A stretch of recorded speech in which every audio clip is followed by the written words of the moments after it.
にちは。こんにちは。こんにちは。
I'm gonna have to science the shit out of this.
Greetings! Welcome, welcome. We're back with more bear and breakfast, finally. Yes, I have myself a cereal bar. Yum yum. And we're back with Hank. I don't exactly remember where I was, but I have a pretty good idea. And I figured, you know what? Let's just jump right into it. I think I had completed High Lake. I've got rugs everywhere. I am at level 6 of prestige. I don't remember. Each of these bedrooms should be the same.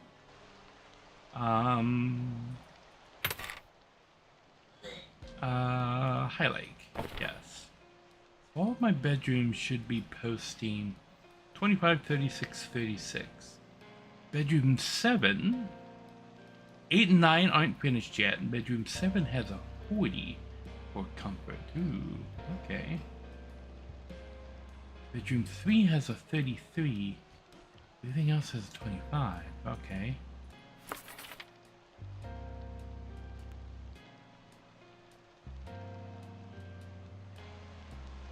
Okay, but which bedrooms are which? Okay, that's the bathroom. Hey everybody, have a good stream! Nari Mom says hi.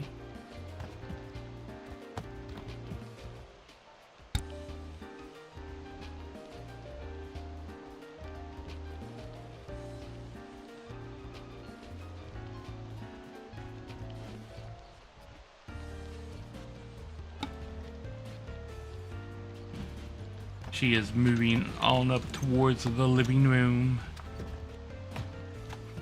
Okay.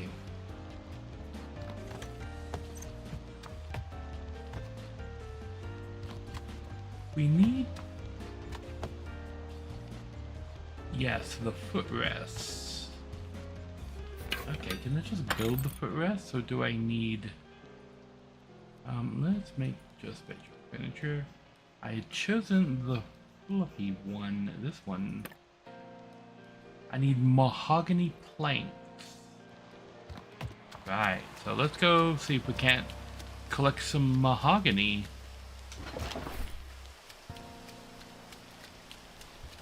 We got some wood bundles up here, but I'm not seeing any mahogany.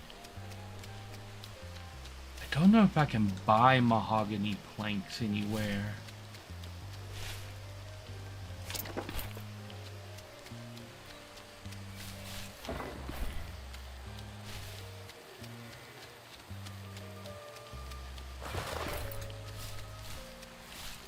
Okay.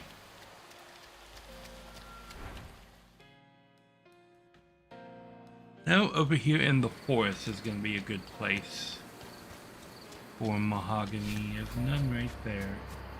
You can tell if the wood has mahogany because I have dark planks on top. The wood piles come in 3 levels. The basic pine, the middle level, which has like a more brownish wood. Yeah, because this has pine wood planks. They're the yellowish kind. That little more orange kind stacked on top right there is going to be pine wood and plywood. Sorry, the yellow is plywood, not pine wood. Then, every once in a while, there'll be some that has brown planks on top, like this one right here, which is the mahogany that we need.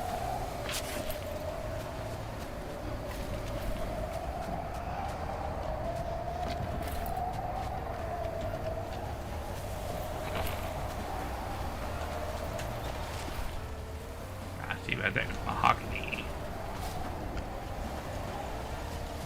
And I think what kind of wood is on these comes around to how long you've left them sitting. So ideally I should not be collecting the ones that don't have mahogany on top of them, because they could then upgrade to having mahogany later.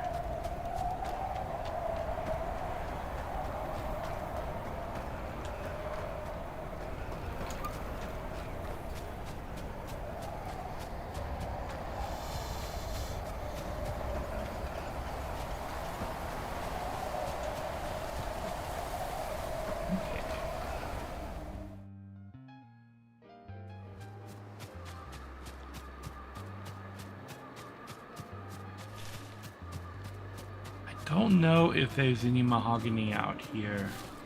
Or any wood at all, really.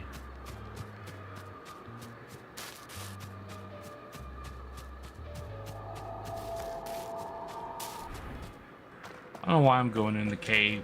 I know there's no wood in the cave. Okay. We'll sleep the night and come back the next morning to continue walking around the woods.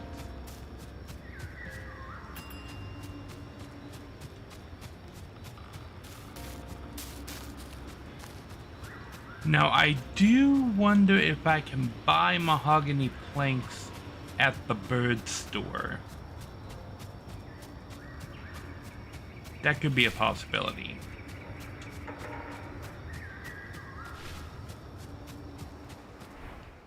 And it would be a useful possibility.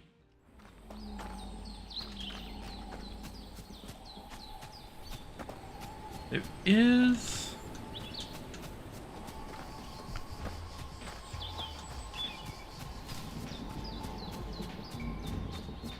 yeah.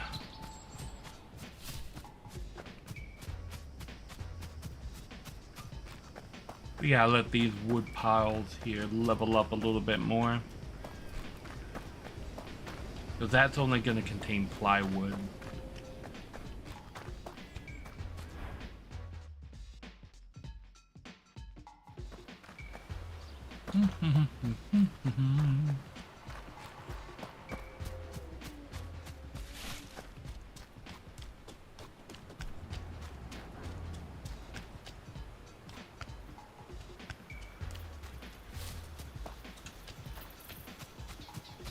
Okay. Plywood and pine wood. So we're going down to the A24 to the bird store to see if the bird is going to sell me some wood.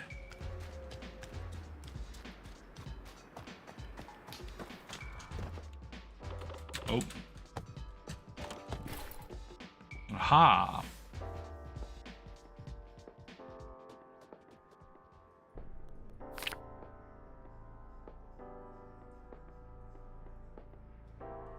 I have 11. And I need 4. So that won't let me make 3. Okay.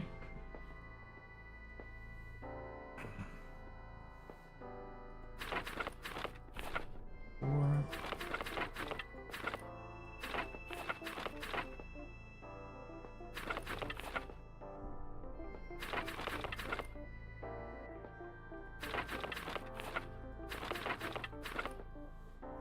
That'll let me make 10. Okay, now I know I can come down here and buy more mahogany. So let's go and finish High Lake.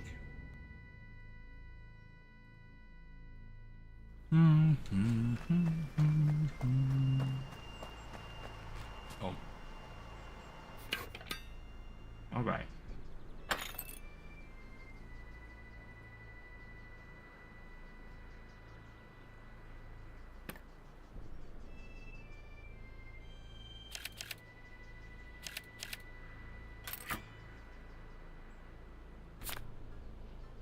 Five of those.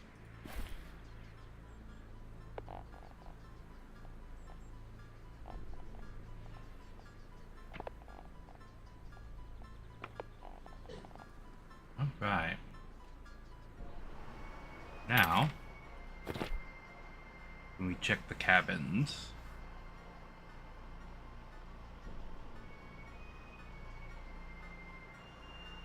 these two have been upgraded to 33.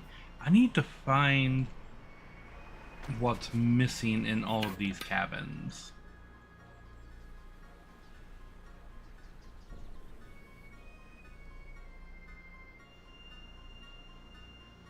Those two need footrests.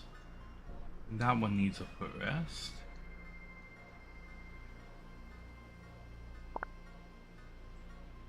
Go up a 4.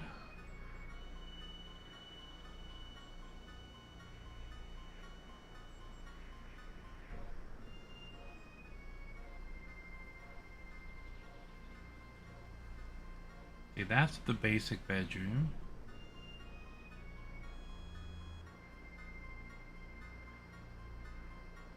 Wish there was a way for me to mouse over the bedroom. Okay, this is the 40 bedroom. Right here. So this is the big one that I'm missing from the others.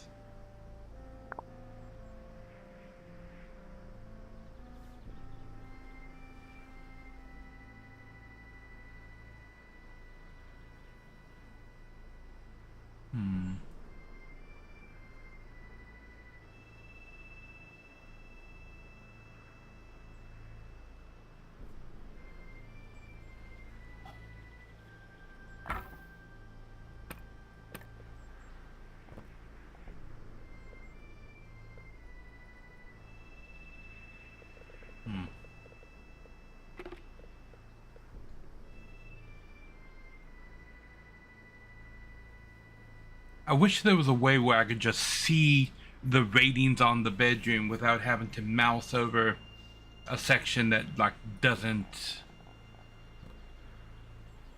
contain anything.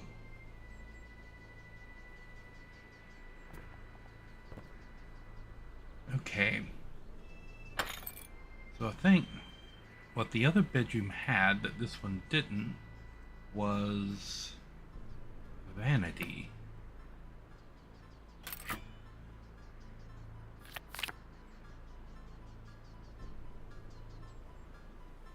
Where did the vanity go? Oh, there it is. Okay.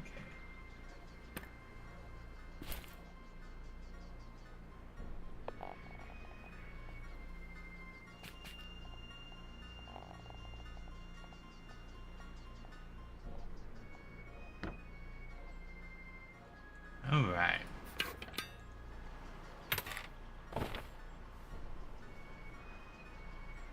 Bedroom 3 has gone up to 40 as well.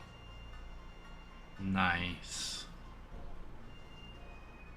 Okay, so now I know what I need to do to push all the bedrooms all the way up to 40.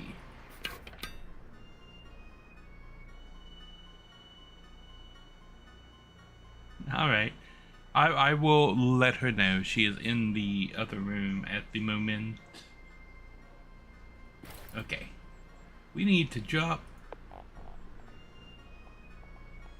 footrest at the end of the bed.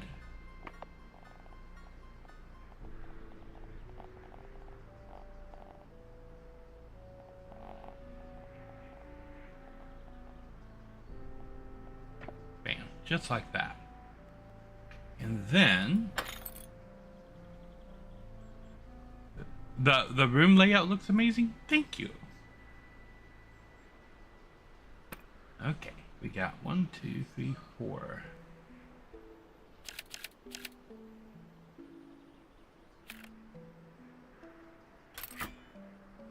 I can make 3 of them. Okay.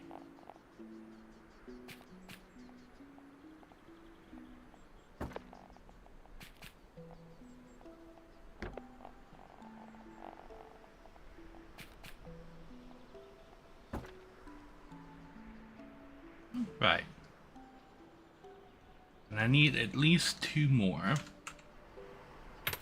That's gonna bring many of those rooms up to 40 comfort. Okay, and I need 1, 2, 3, 4 more of those.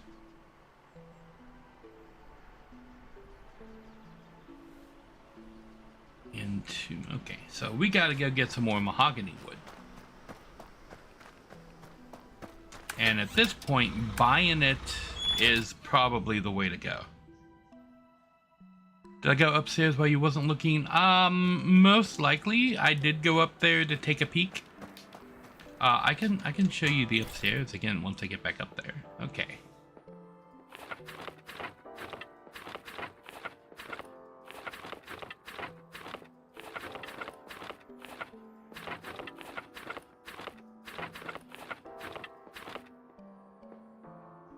Winterberry also has always has lots of mahogany lying about. I shall have to go and check that out.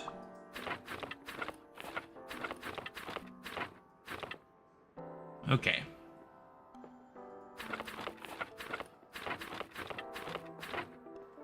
But we'll stop with that right there, and that should get me across the line for the rest of the rooms up here, I would think. I may need to go buy some more for beds in 2 of the rooms. Oh, I'll need to actually go in. Okay.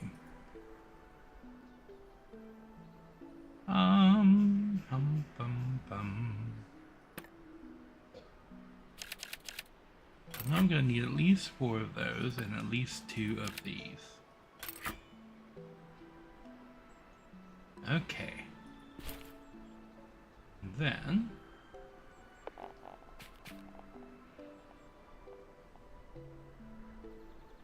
that right there.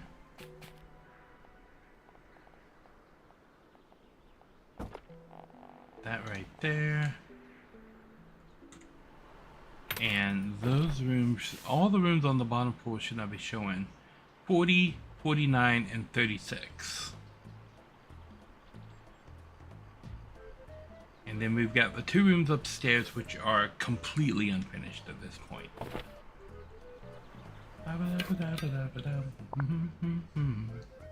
Okay, they're gonna look like that.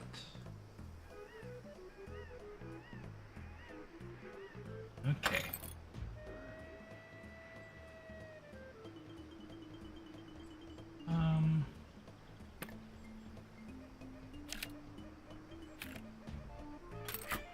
Okay, I can make 1 more Louis bed.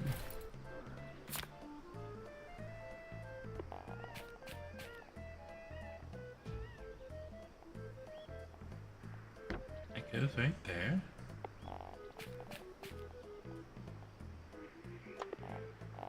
Rest goes right there.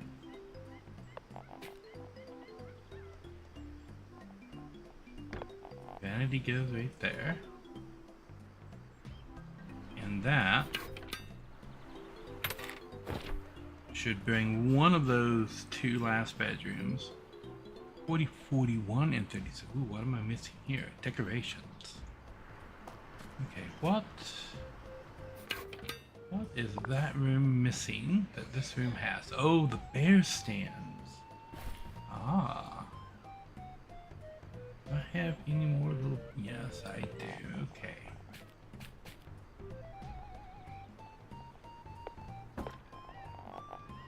Bear stand and a little lamp right there.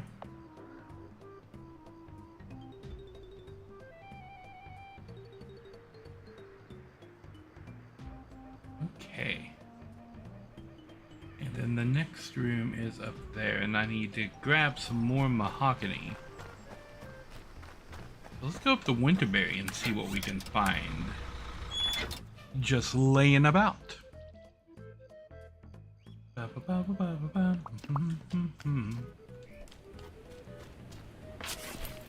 Take that. Down here. No mahogany there or there. So we'll just leave those. I'm pretty sure the wood piles level up the more you leave them. We got a little bit of mahogany right there. Don't see anything down there. No mahogany on that one. Oh, there is some right there.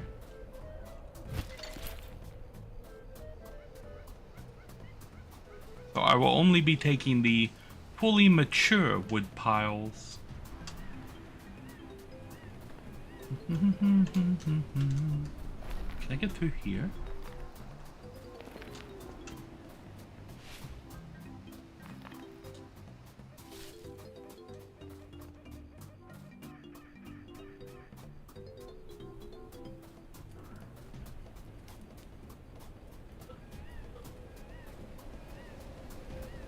Oh, nothing up there. Oh, there's one all the way up here. Aha!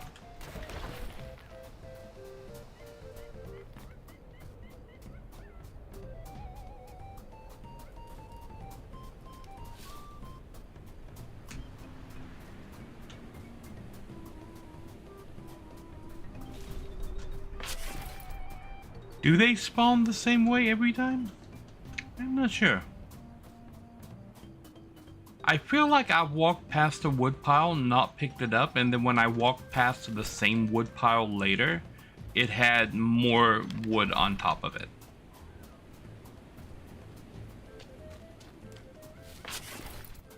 Or if I go to a zone and I pick up all the wood, and then I don't go to a zone for a long time, when I come back to that zone, all of the wood piles have mahogany on them. But if I go clear it out and then I wait like 2 days and then I come back and clear it out again, they're all plywood.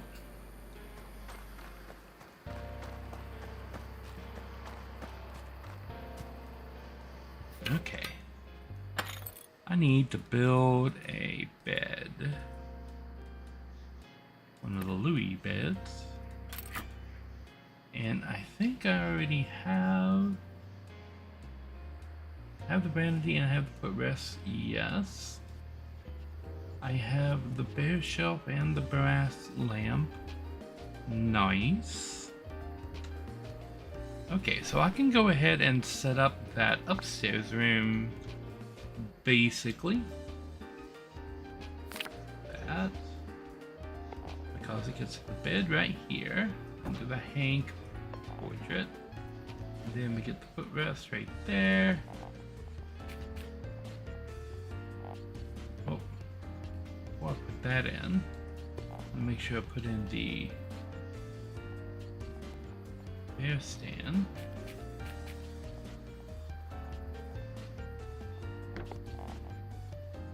And the little lamp. And then we put in the vanity. Okay, and now everything should be 40, 49, 36.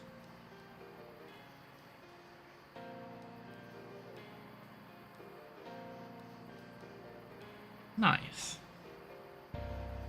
Okay. What are guests requesting?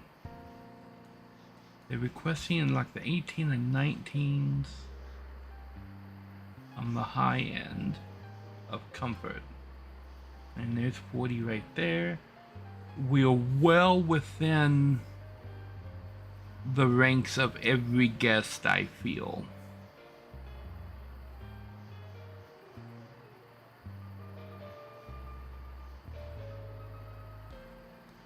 I think I've picked up mahogany in the woods.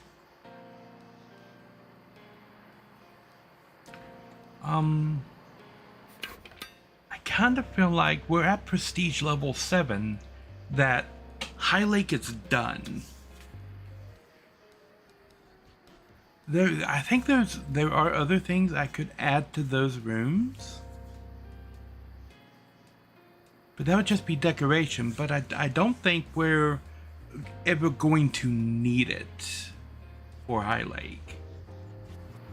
I think we're pretty much done. So let's turn the staff back on.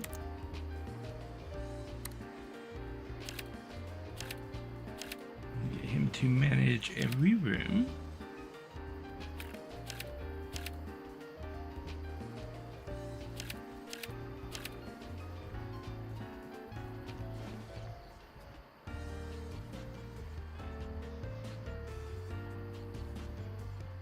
Okay. So.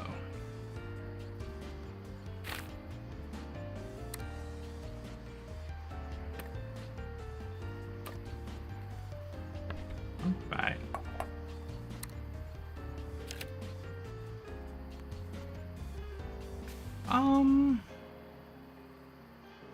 Well, we want to start with a tea item, yes.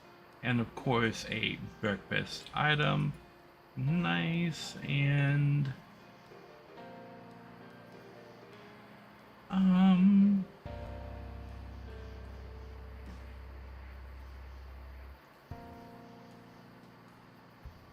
Dessert item would be good. Peach cobbler. We got a breakfast item, we got a dessert item. Let's get a nice, like, menu item, I think. Spinach stromboli, that seems fun. Bean stuffed peppers, those are fun. Alright, now let's get something like meaty. A hearty soup. Yeah, hearty soup, that sounds fun.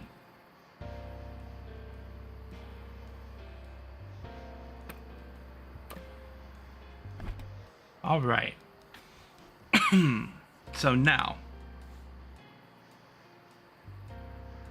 Each 7 views, nice.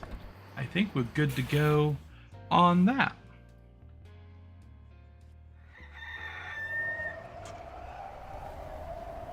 Okay.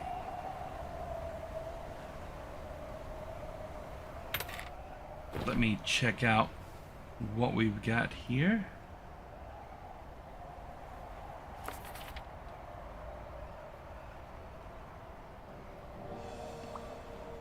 Nice.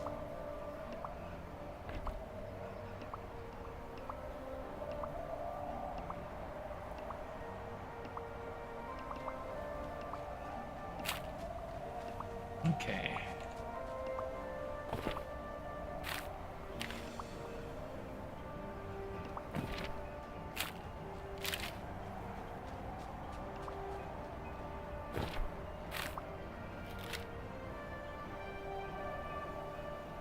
Alright, now we need to go up to Winterberry and do the same thing to Winterberry, I think.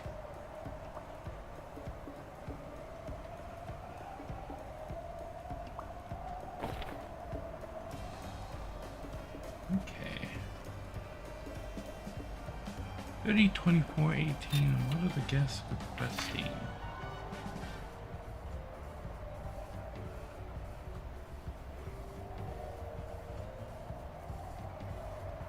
Not getting good reviews on it. So I think I definitely need to improve the quality of our Winterberry facility.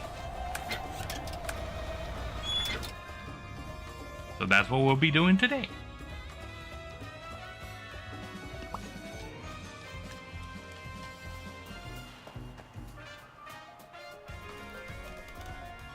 Okay. Oh yeah, we can definitely improve things here.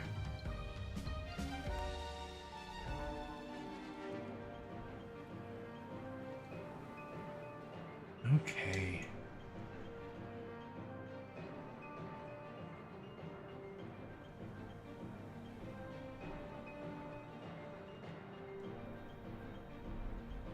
Need to put in Julia's stuff here.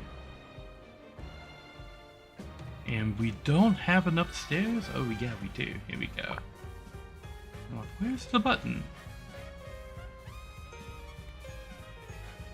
Okay. Yeah, upgrade the bathrooms. Everything in here can be upgraded, I think.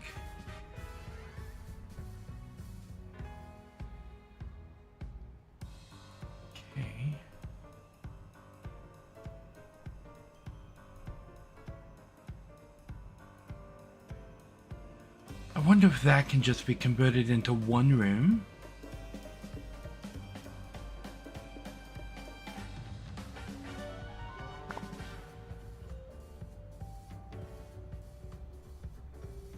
I think for sure I'm going to need to take this offline. Keep your eye on the food satisfaction score. Your game had a glitch that if you didn't click through the menu every day, the value would slowly go down. Maybe it wasn't a glitch, that's how the game's supposed to work. Alrighty, I will most definitely be keeping an eye on Julia.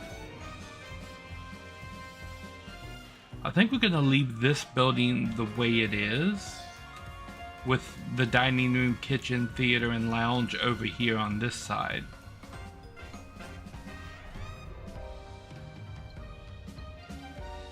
I like this size for a bedroom.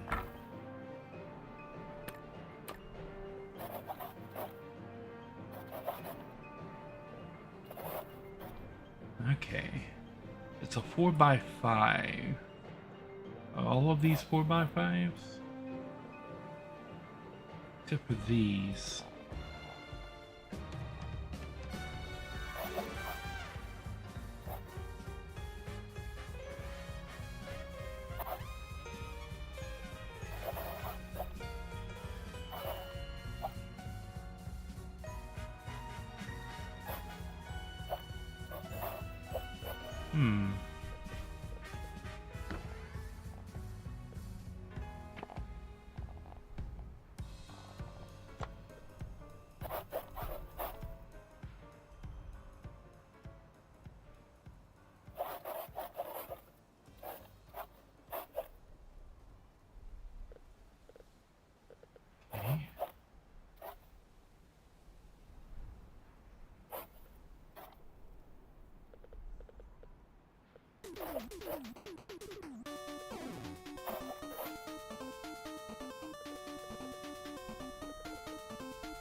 Okay, I think I am going to have to, like, evict everybody in.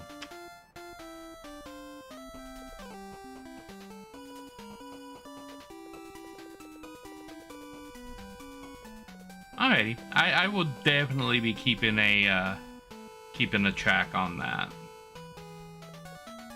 And I think we move this. We move this over. Okay.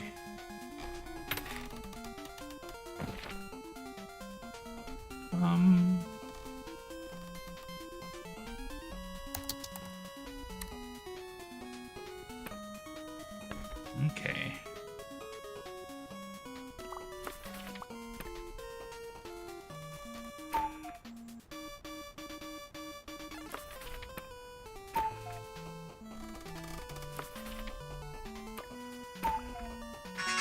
Oh.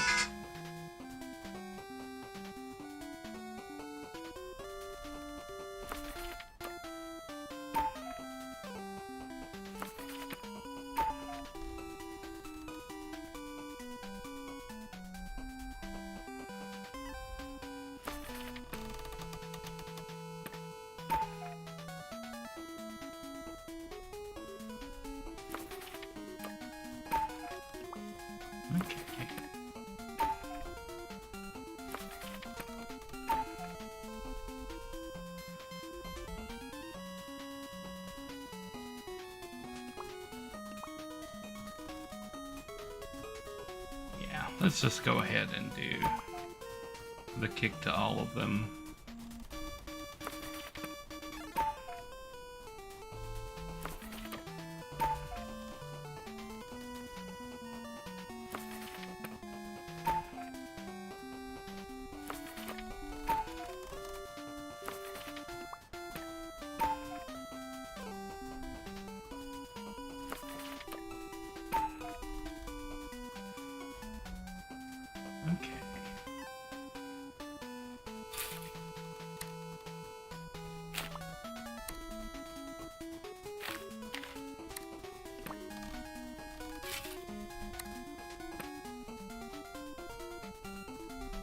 Alright.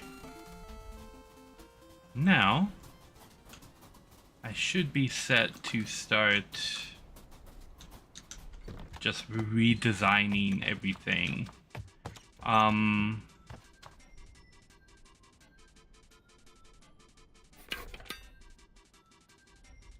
Okay.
Okay. I've taken the doors out.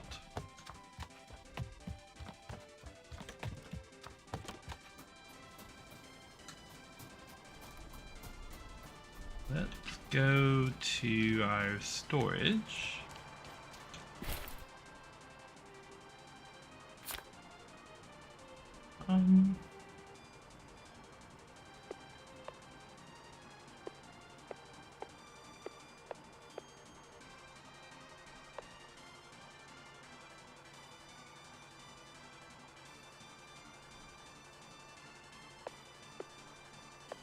Fireplace.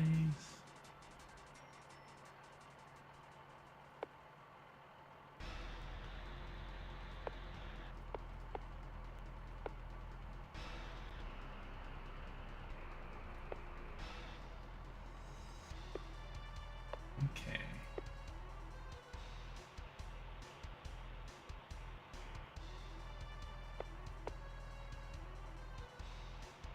Oh, nope.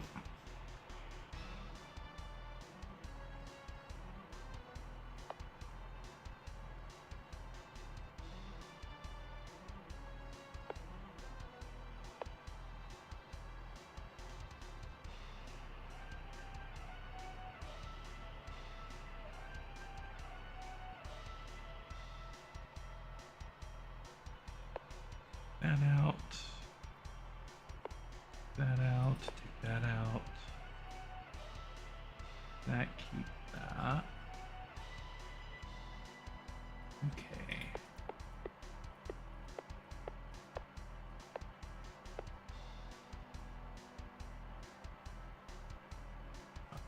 That.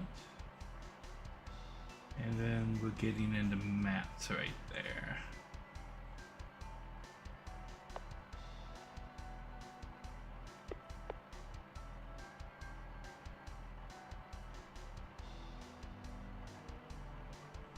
Okay.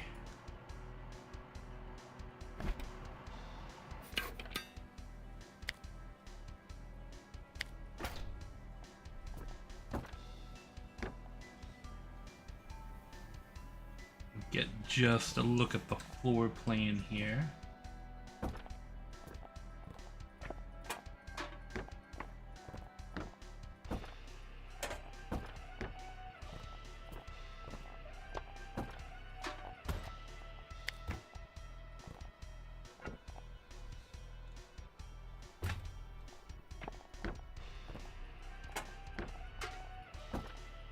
This area over here is going to get some major redesigning.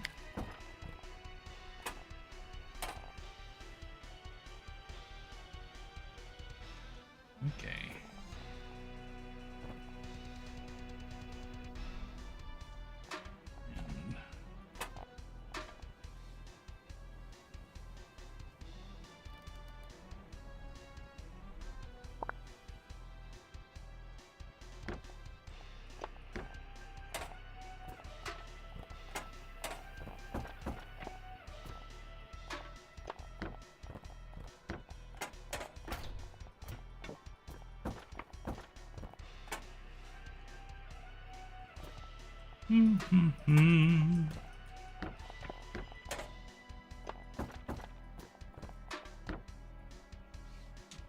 Just some nice design time with Nari.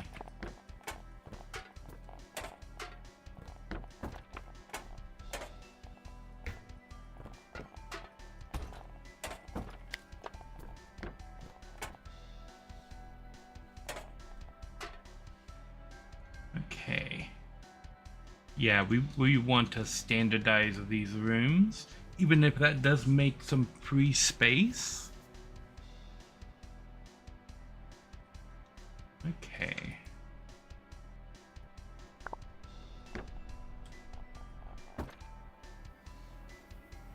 All right.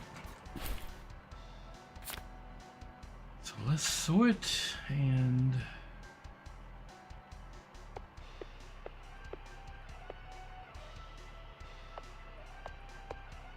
all right.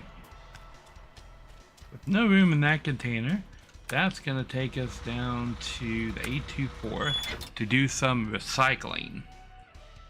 get the old furniture recycled into materials for me. That way it's not taking up room in the inventory.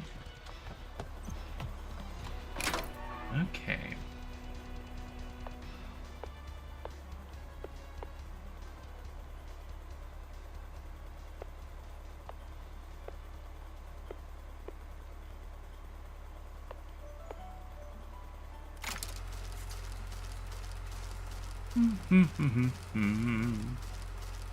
Because I've already got all the mats in my inventory, so these should just stack on top of those already, and we should be good to go. While this is recycling, I'm going to take a quick little break, and I will be right back.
Hello, we're back.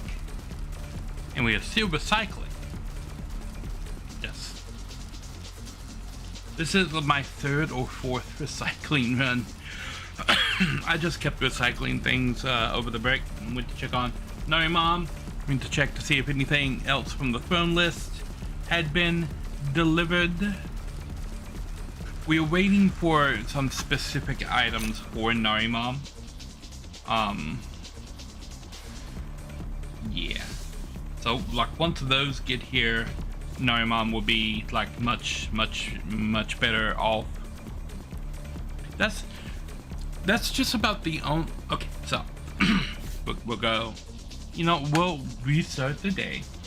And I'll mention about the throne thing and bills and stuff like that. I'm always the kind of guy, I'm gonna put stuff up there so that people can see, hey, these are things that we need. But the only time I'm really gonna mention it and push it is when it's something specifically for Nari Mom. Otherwise, I'm fine with whatever, whenever happens and whatnot. Like, I'm good to go without things as long as Nari Mom is not.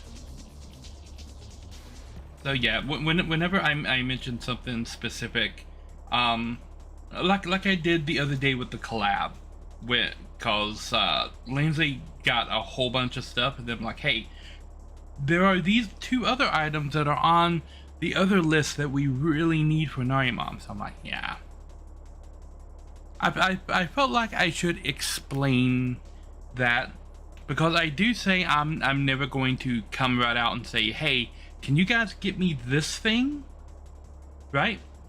But I do that when it's something that's going to make Nari Mom's life better. Long run or short run. So, yeah, I felt like I should reconcile that. So, yeah, so that everyone knows. If I'm asking for something, like 99.9% of the time, this is going to be something that's going to help me take care of Nari Mom better.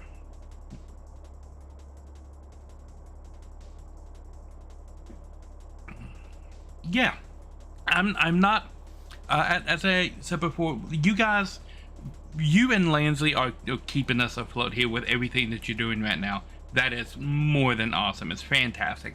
I'm not asking you guys to do anything more or even as much as you are currently doing. Like, it's not, I feel like it comes off as like criticizing or something like that, and it's not meant to be that, because I just want you to know that if you do catch me asking for something specifically, that is probably something that has to do with Nari Mom, right? Because, like, I know coming up in like sometime in the next week, Nari Mom has a doctor's appointment, and I may not have the gas to get her there, in which case an ask might come around for that, like, specifically, right? So yeah, it's like, it's things like that. I appreciate everything that you guys are doing, and I feel like asking for things after you guys already do so much is bad form, right? Bad form, Peter. That's another fantastic movie. I need more quotes from Hook. Hook was a good movie. Hook is a really quotable movie. I like Hook. Hook was fun. Now I'm distracted into movies again. You never know who else might be out there listening. Yeah. Like Gandalf. Like, covering the Palantir, he's like, it's a dangerous thing, Saruman. The Palantir. We do not know who else might be watching. And then he touches it and he sees Sauron and he's like, oh, now he has an idea who else is watching. The Palantir. We can go back in. We can go back into the game now. The Palantir are an interesting item in Lord of the Rings. We are now completely distracted from everything into Lord of the Rings now. I think I should probably just like buy all of the mahogany that I can, because I can't afford that. I'm going to need it.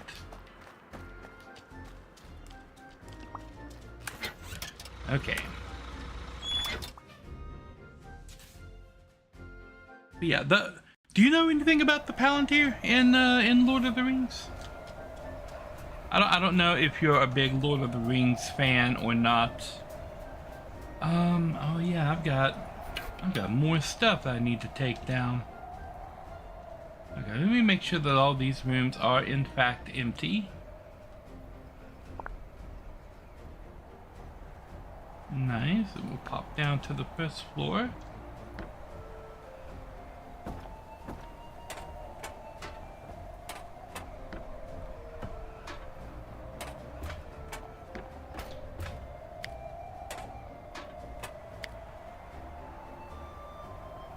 Say you're a medium fan. Do you know what I mean by when I say Palantir?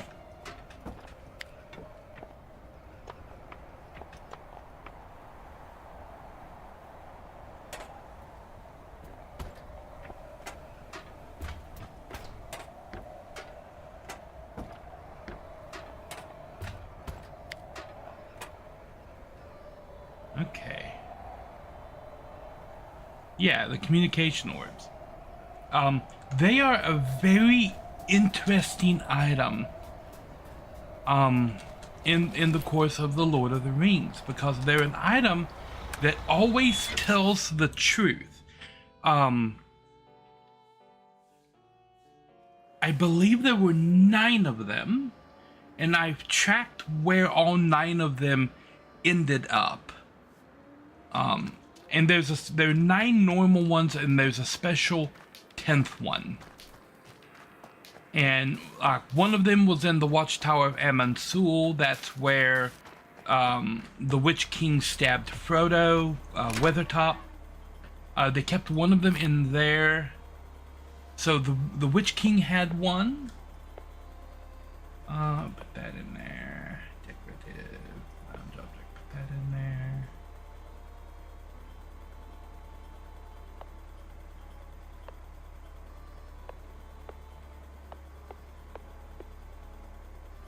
My brain is occupied with... Okay, we're recycling. Well, it's not just that they were used by evil characters, because they were used by good characters too. But they're a really interesting item in that it's an item that always tells the truth, but it encourages you to draw the wrong conclusion from the truth that you see. And the characters that use them, every single one of them does that. Elrond has one of them. He has the one that only looks to the west. That's the home that the elves came from. So he has an orb that lets him see his old homeland.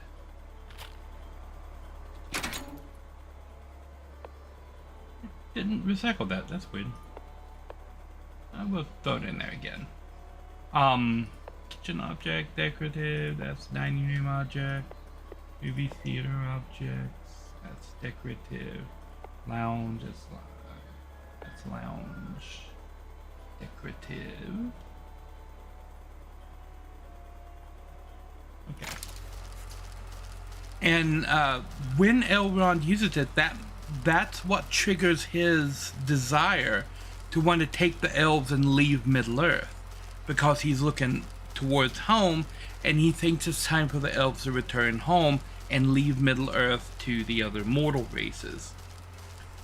This is the wrong decision, because the problems that are plaguing the mortal races are caused by the elves specifically.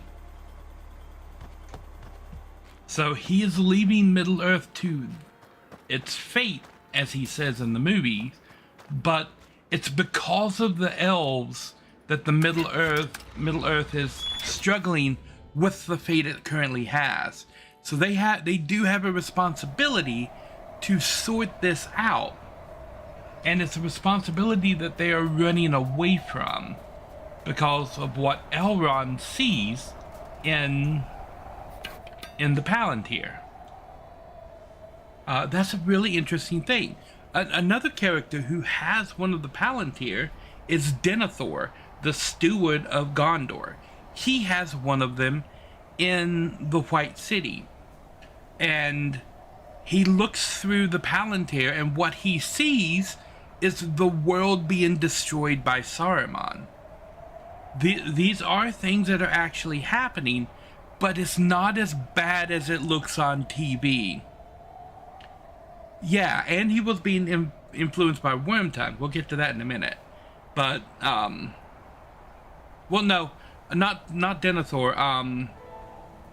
It was the other king that was being influenced by Wormtongue.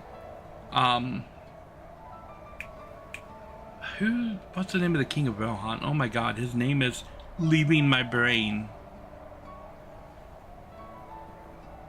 Why can't I remember the name of the king of Rohan? Oh my gosh. Okay.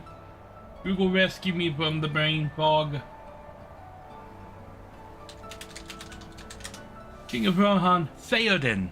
That's right, it was Theoden that's being influenced by Wormtongue. Denethor is Boromir's father. And Denethor has one of the Palantir. They never tell you this in the movie, but it is in the books. Denethor has one of the Palantir. And whenever he looks into it, he is being shown the destruction of the world at the hands of Sauron. And he thinks that everything has gone bad, that Gondor is the last bastion of hope in a world full of darkness, and darkness is all around him on his doorstep, is about to burn the city down any minute.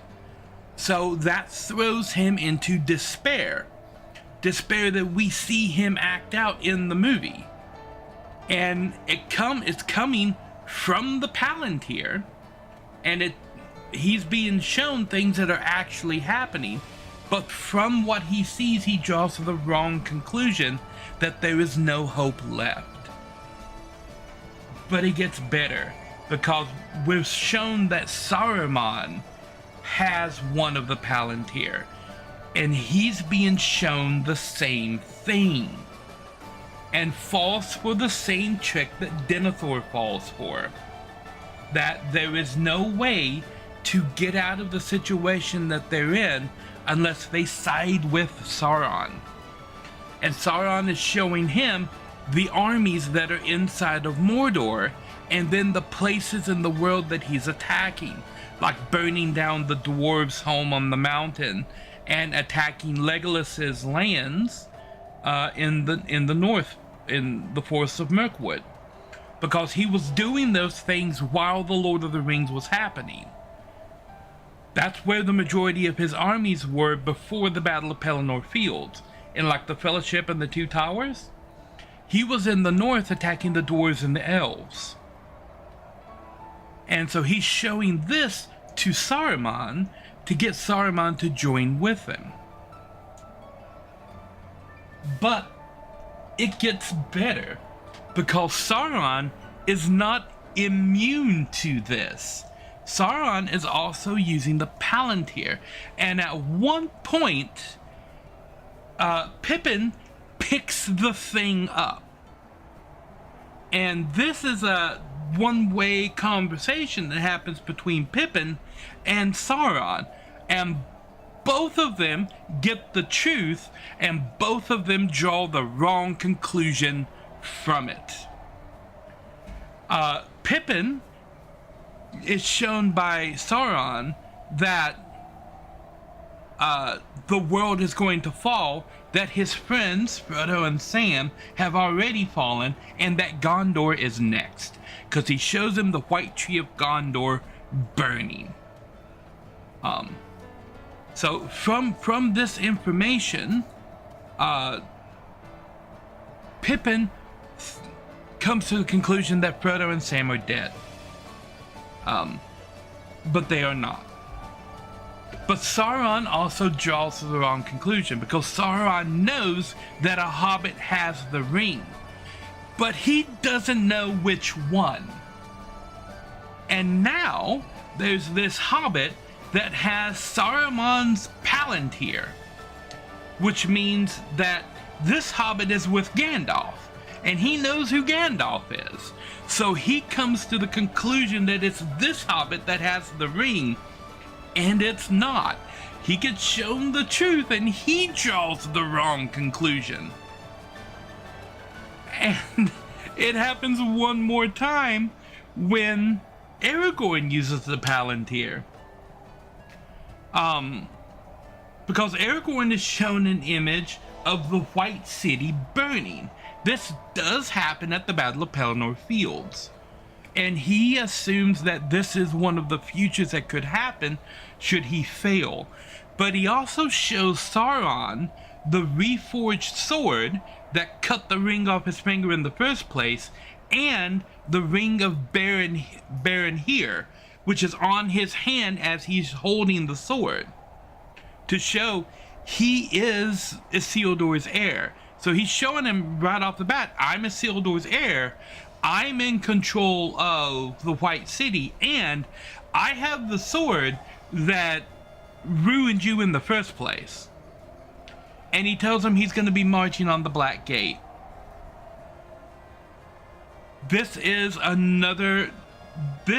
a play to make Sauron commit his forces to the Black Gate, even though he's vastly outnumbered. Because Sauron doesn't know exactly what happened at Pelennor Field. He just knows that his entire army that he sent there was defeated. There were no orc survivors from the Battle of Pelennor Field.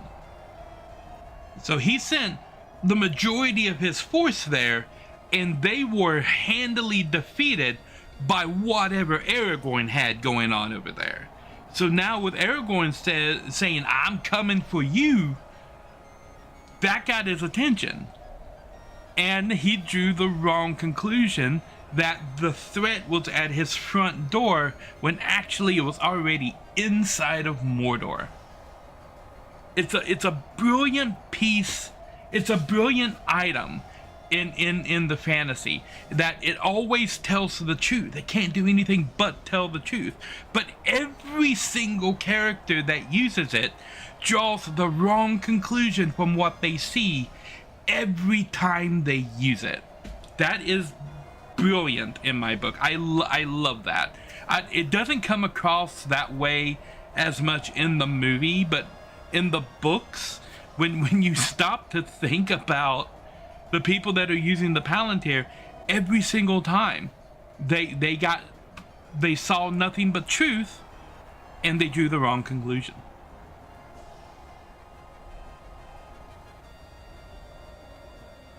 And it's brilliant what Aragorn does at the end, because he manipulates that aspect of the Palantir when he shows the sword to Sauron.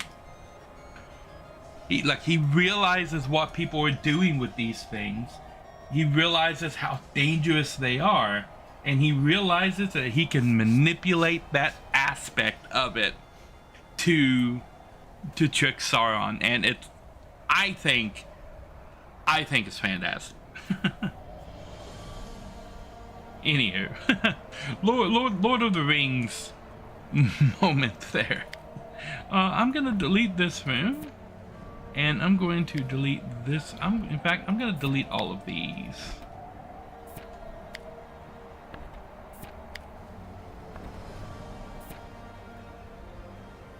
And we're gonna edit this room.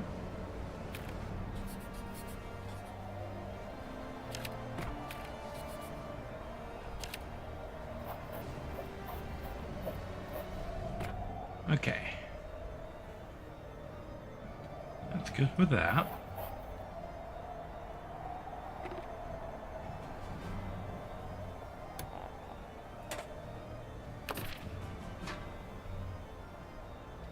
All right.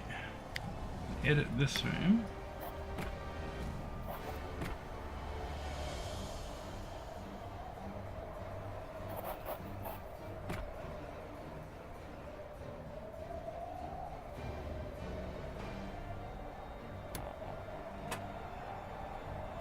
Okay.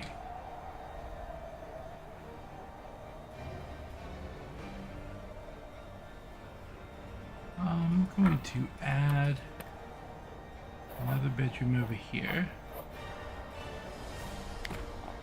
One of these bedrooms.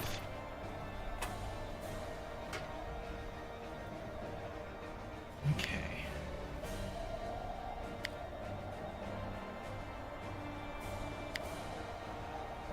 Alright, and so now we need a bathroom that's going to be able to handle that, and another bedroom right here. Okay, so we're going to add another bedroom here.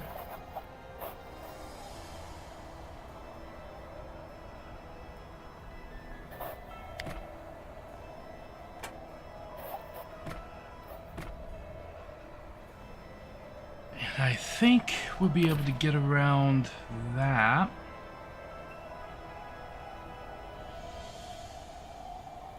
And we'll need a bathroom here.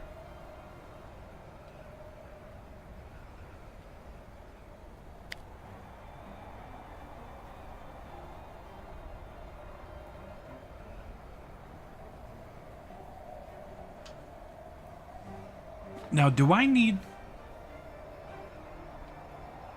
That's why he's the king. Yeah. Do I need a heater room in each building?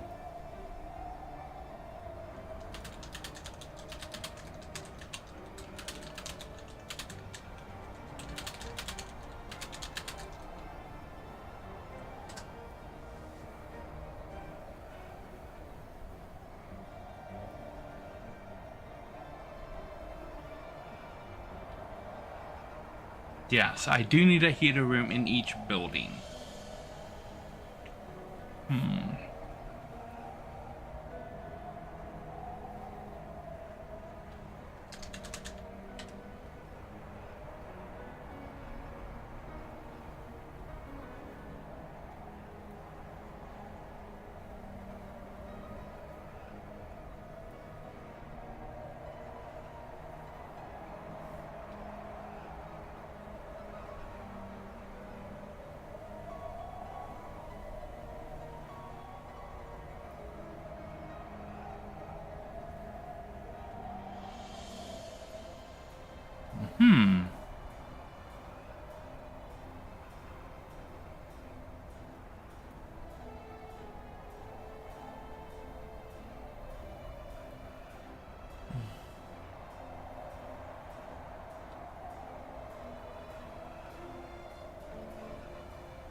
The whole story of Denethor is a lot more tragic than what people think if you've only seen the Lord of the Rings movies, because they didn't.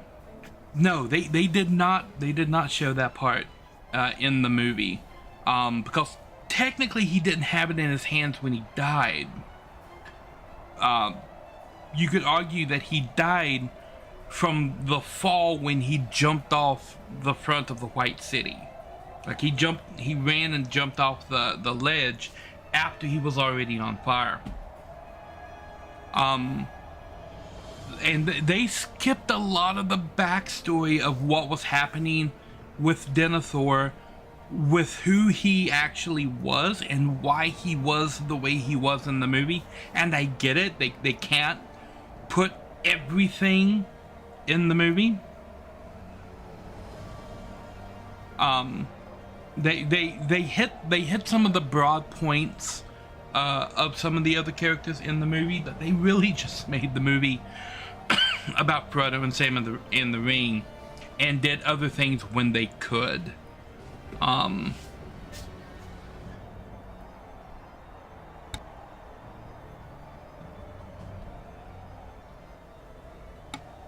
Nari Mom says there's a thud outside the door. So I will be right back to continue this conversation and finish the hotel after these quick messages.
Yes, that is a difference between the book and the movie.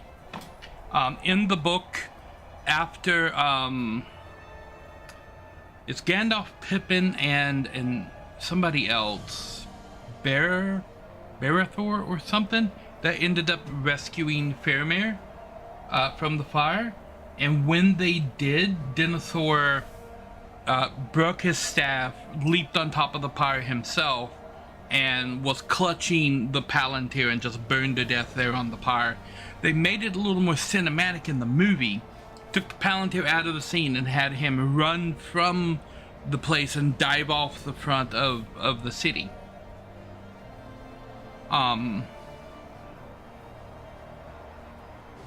There were little changes like that all over the movies. Yeah, that's how we knew that he had the Palantir. Was because he had it there in the chamber when he was trying to burn himself and Faramir to death. He already thought the Faramir was already dead. But he was very much insane at that point. Because of his use of the Palantir, his sanity had been slipping from before we even see the character on the page. But by the time we encounter Denethor as readers or watchers, if you're watching the movie, he is already very much insane. Just because of like everything that's happened. So yeah.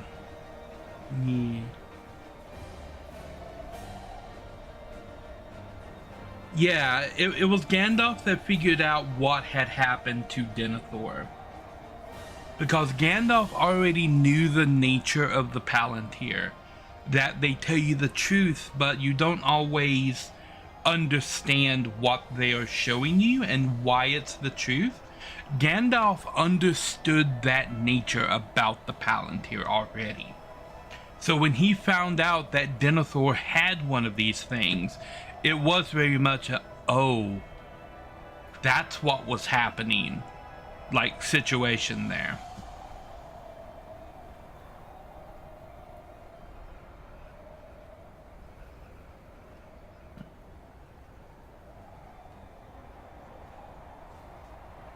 It did. That's how he found out that Boromir was dead, and knew where to look to recover the horn of Gondor.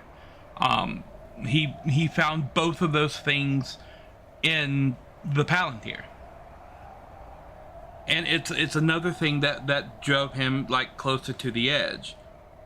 Otherwise, there's no way he would have been able to know that Boromir was dead, much less send soldiers out there to recover the Horn of Gondor.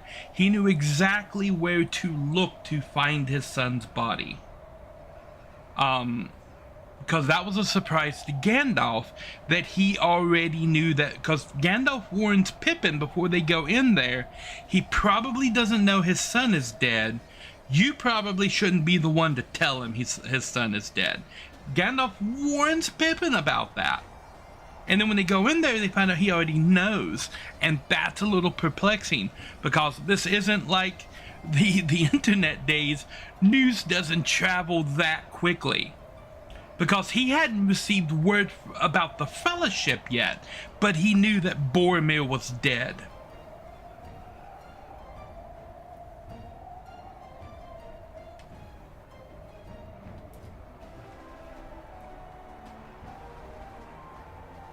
So yeah, that's Denethor's death is changed from the books to the movie.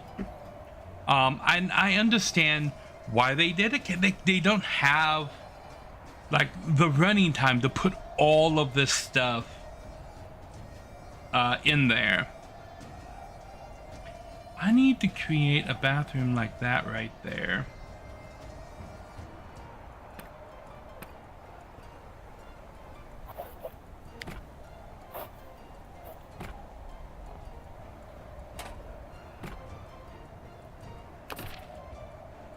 And that's going to leave a space right there.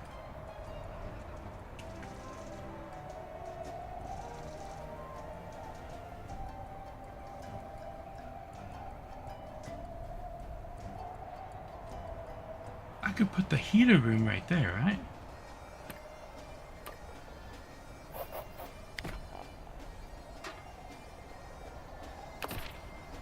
And that frees up this space to expand that bathroom. Like that.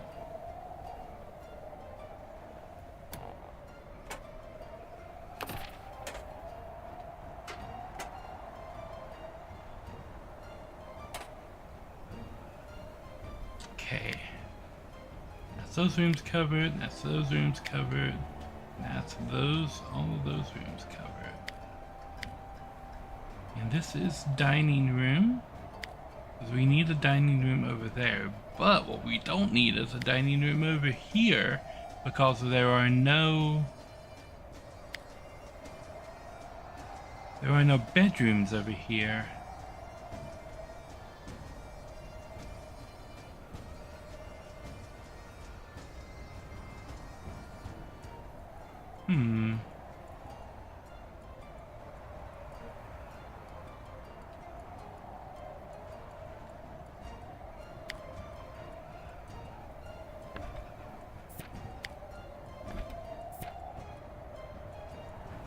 So I think I can just...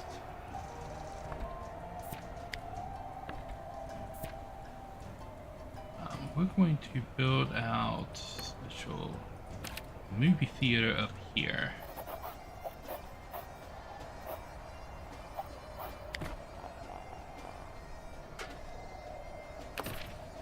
Okay, and that can be the movie theater.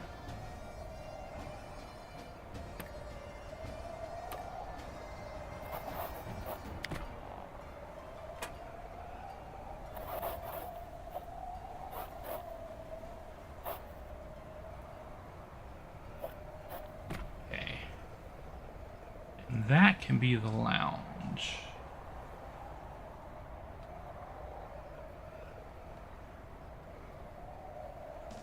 Oh, I don't have enough money to make the lounge this big right now. Okay, so we'll just make the lounge down there. And we need to put a utility room right there.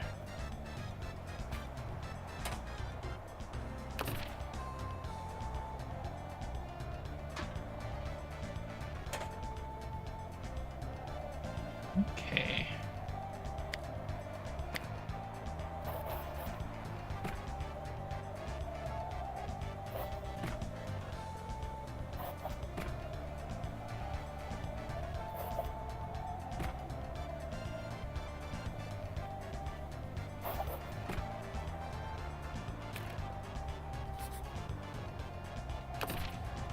Okay.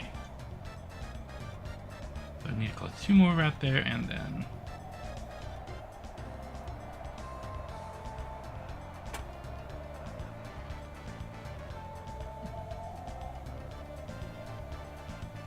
yeah, they did both with some of the things that they added and some of the things that they removed. Like I know that a lot of people were upset that Tom Bombadil wasn't in the movie, but I think Peter Jackson brought out a good point, is what exactly does Bombadil bring to the story? Like, really, he only brings a little bit of confusion. So I can understand the removal of Tom Bombadil. I can understand why they rewrote the character of Faramir as well. Because he completely undermines the ring. And yeah, like I heard everybody complaining. No, he's not one of the Maya. We're not even in the books. I don't think they ever actually tell us what's going on with Tom Bombadil. He's not a Maya because there was only 5 of them that came over, and we know who they are. Even though they're not all shown in the movies, because Chris Tolkien is a bit of a dick. Um, more than a bit of a dick, actually. But we know who the Maya are. Yeah. Cause like once again, Peter Jackson brings up a really good point about Faramir when he's talking about why they rewrote the character so that Faramir would be a danger to Frodo and Sam by taking them to Gondor, because they had just desperately been trying to establish the fact that this ring can't be trusted, that it's a thing that everybody wants, is actively tearing apart the mind of the main character, and then you run across a character who literally says, I wouldn't pick this thing up if I found it laying by the wayside. I'm like, how that completely undermines the ring. It's supposed to be a danger to everybody. Everybody wants it except Faramir, who wouldn't pick it up if he found it in the gutter. What? Yeah, I can understand the Faramir rewrite, but you know what? Most of the people who were so upset that Tom Bombadil wasn't in the first film didn't even notice that Faramir was rewritten in the second film. A lot of the people that were so upset that Tom Bombadil wasn't in the first film cheered really loudly when the elves showed up at Helm's Deep, which is something that never happened in the book.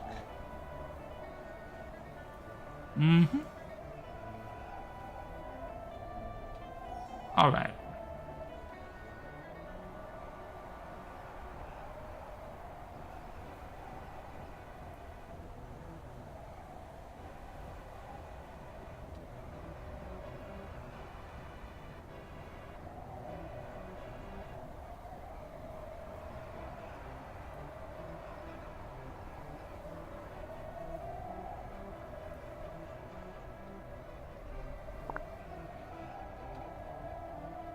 Okay.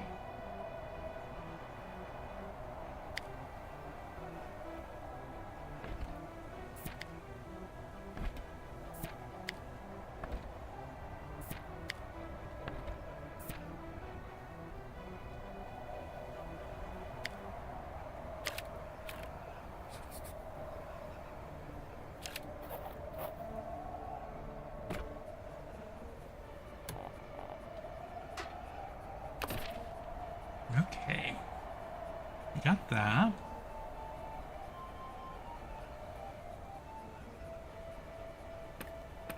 Build another bedroom right there.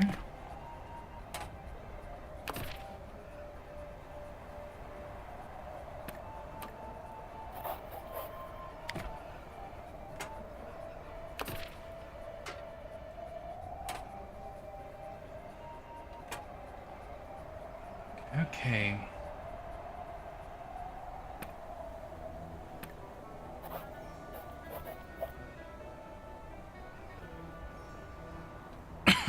So this is where we get into an interesting conundrum.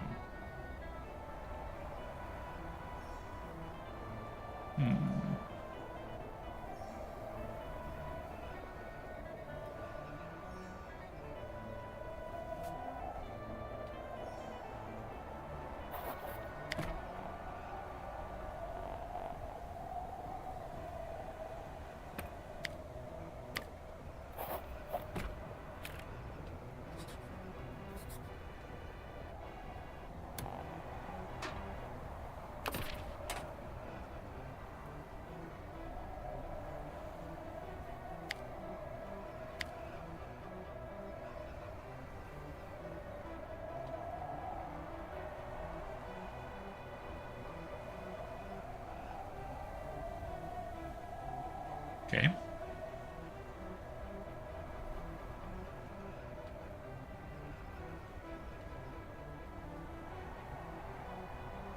Okay. So I have this spot that I can use for something. Don't want to use it for food, utility.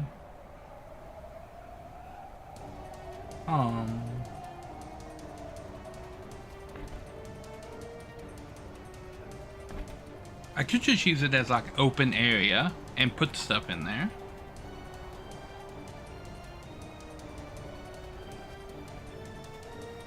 But to be fair, the incorruptible fairy mirror wasn't that useful in the book either.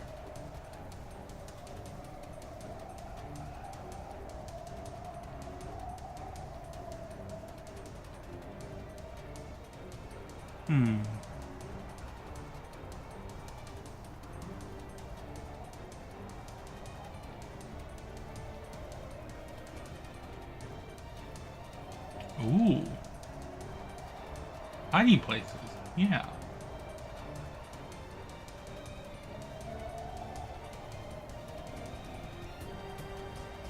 Okay, I think that works.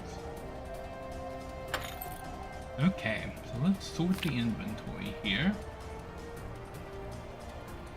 And I know I want to use that bed and this vanity and this footrest immediately in the room.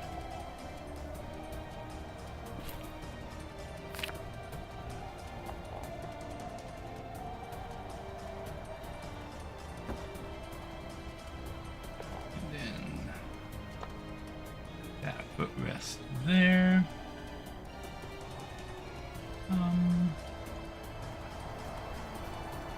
Go. Yeah, to our storage area right here. What are we gonna bring out of storage that I need?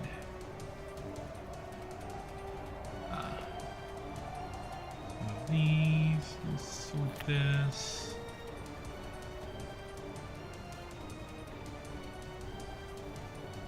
Everyone loves Hank. I think we'll pull that out. Bear shelf and the brass table lamp.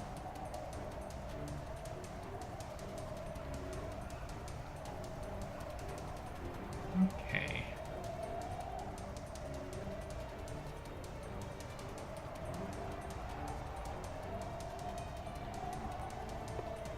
Had another Jack's heating panel right there.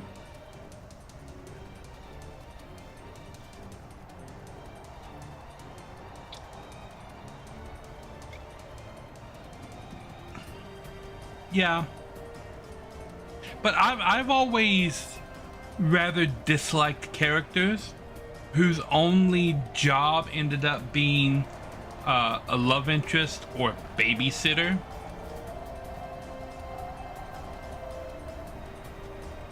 Was it in garbage storage or refrigerator?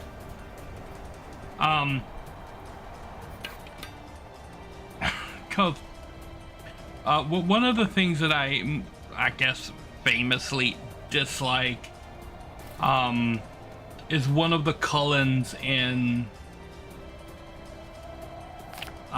Twilight, cause there's one of them is a sister.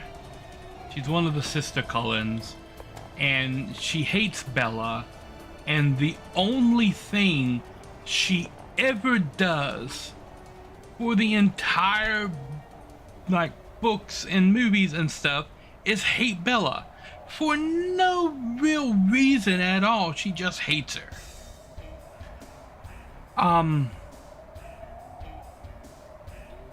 And then after the baby is born and Bella needs to go off to war, all of a sudden she's like, you know what, I'll take care of your kid while you go out there and fight. It's a 180 on her character from the entire rest of the series. She never participated in anything. She didn't like the main character. She didn't like the rest of her family. She didn't get along with anybody. But then right there at the end when Bella needs a babysitter, okay, here you go. I'll babysit your kid for you. And she's all about that, and now she's Team Bella. It's the only action she takes throughout the entire series, all 4 books, all 4 movies.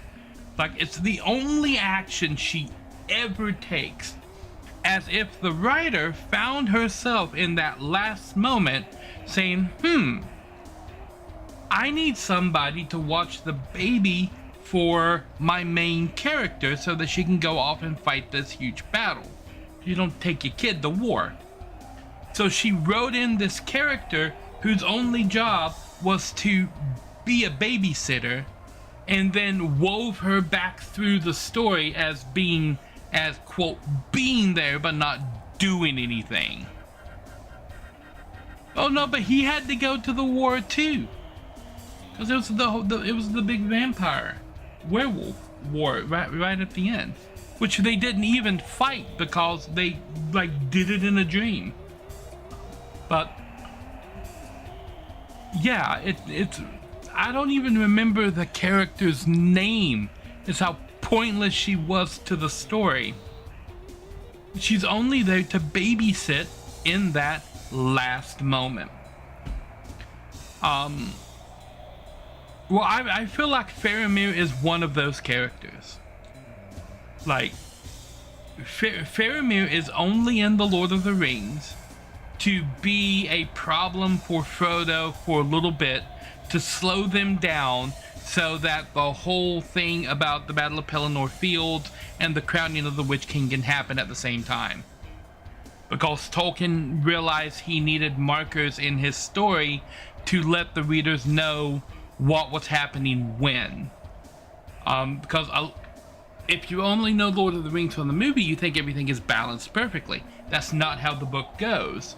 The book is written into sections, and you see, like when you're in the Two Towers, you're with Frodo and Sam for the entire first half of that book. From the moment the Fellowship breaks to the moment that Frodo is taken by Shelob and the orcs. Like, you're with Frodo and Sam for that entire time. And then after Frodo gets taken, the entire book jumps back in time to the moment that the Fellowship broke. And now you're with Aragorn, Legolas, and Gimli all the way up until the aftermath of the Battle for Helm's Deep.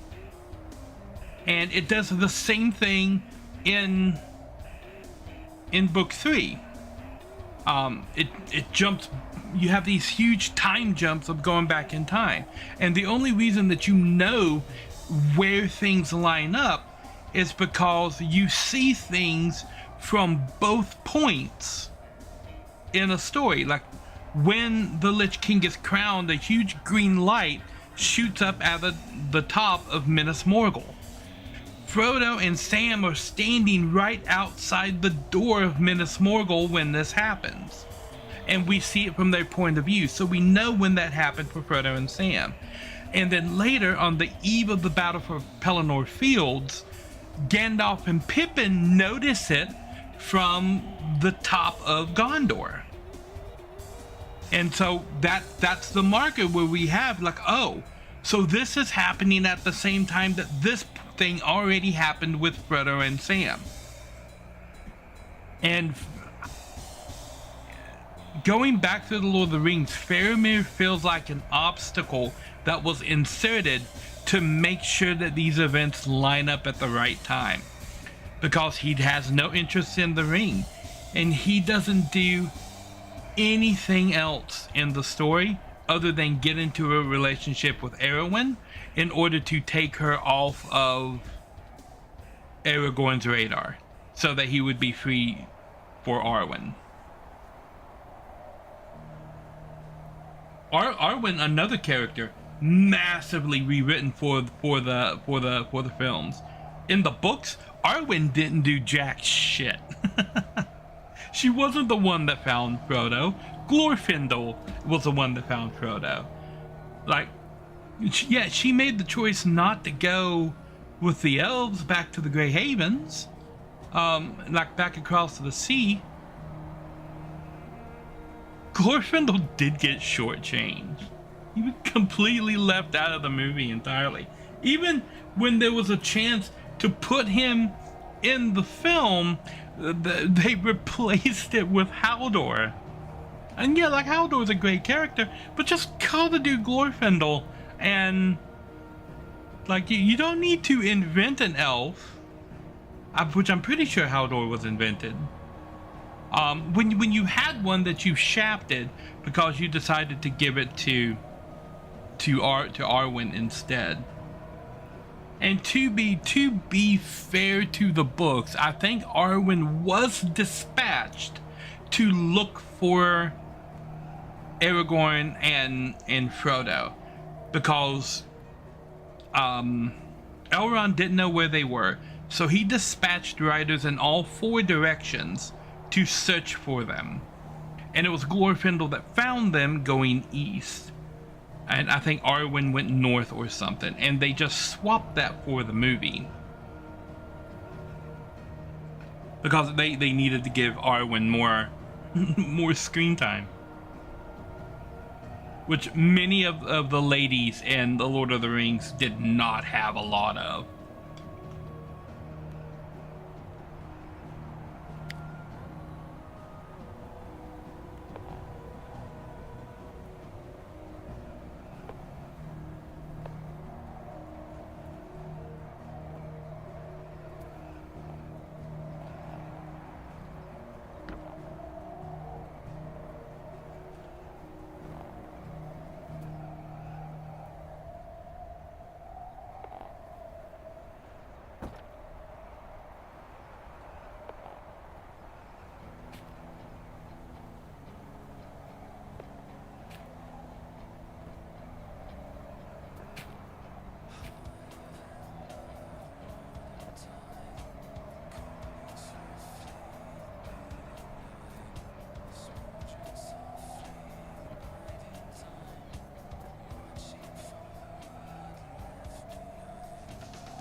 Yeah, they killed Haldor during the Battle of Helm's Deep. He wasn't even at Helm's Deep in the book.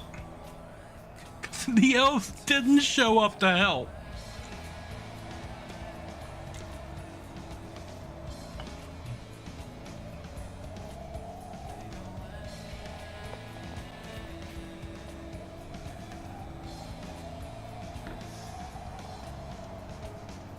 Okay. 40 and 50.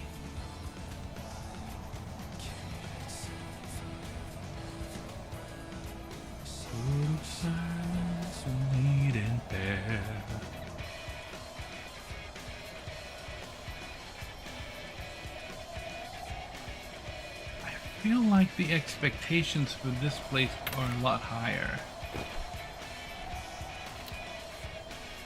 They want 25, they want 17. Okay, there's a high of 29, a high of 28, so we have 28, 29.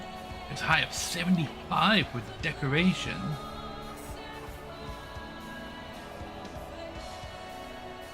There's 30.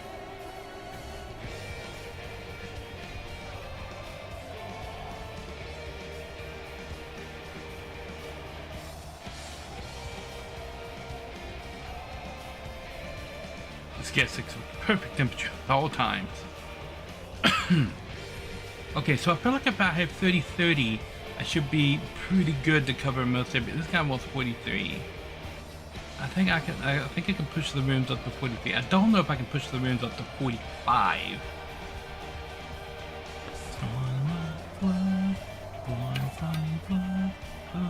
Fallen brother. Man, the Final Fantasy music is so good. Okay, we're already at 50 for the decoration score in the room. Oh, and there's so much, because I can just put this here, maybe, yeah.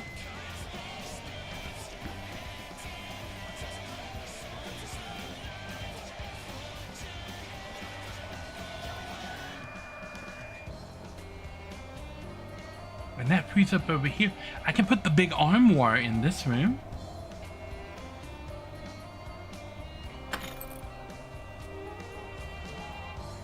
I mean, that would raise everything up.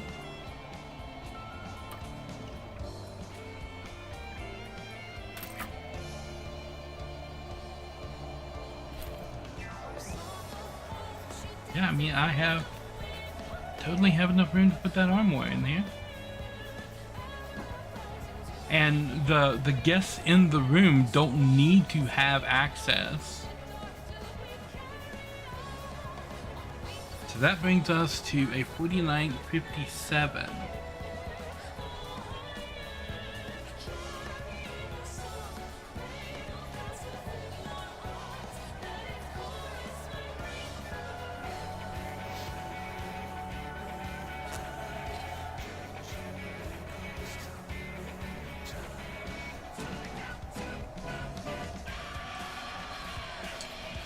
I think I kind of like the way these rugs work with the room.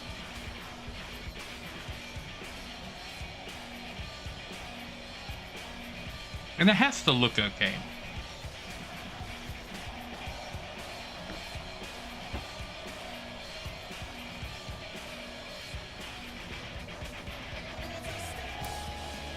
The door right here.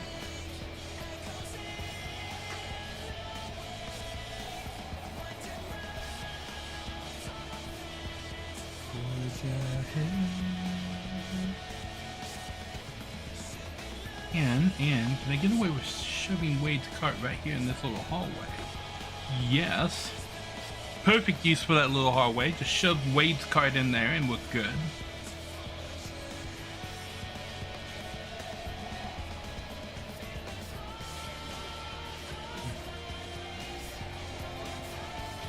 Okay, what other decorations can we get in that room right there? We gotta have the little bear portrait somewhere.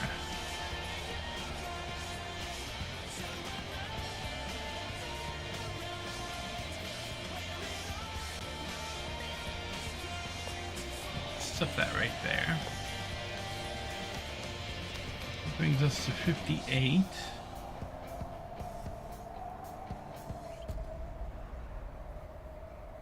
I feel like I can put something on the wall right here. A window would be a good addition.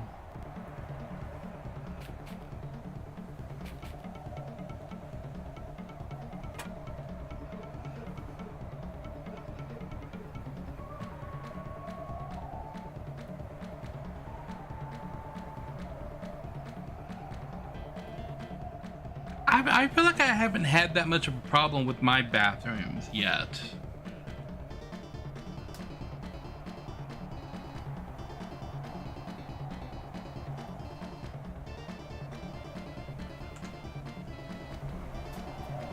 Okay.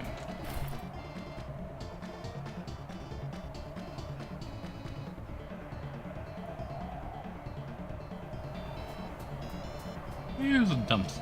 Here it is.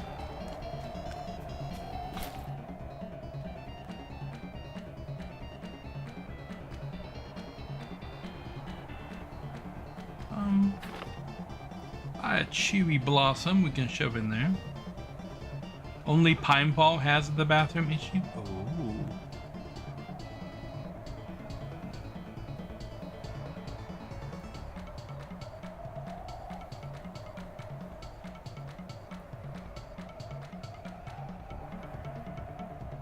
Okay.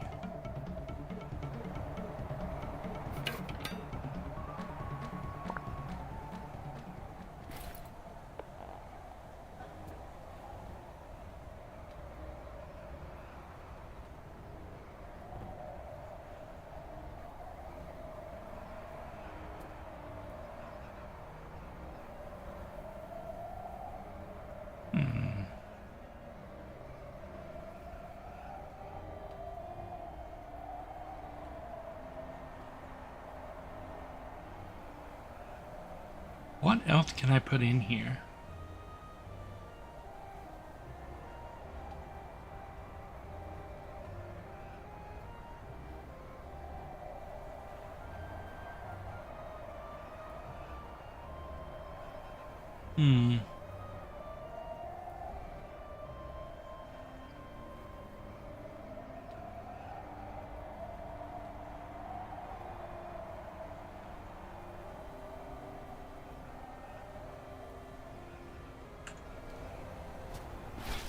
Let's see.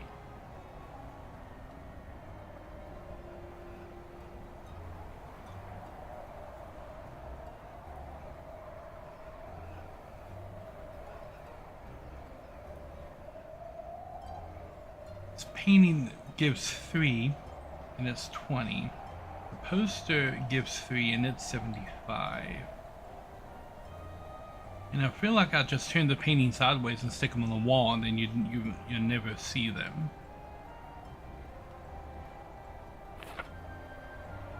Okay, let's try that.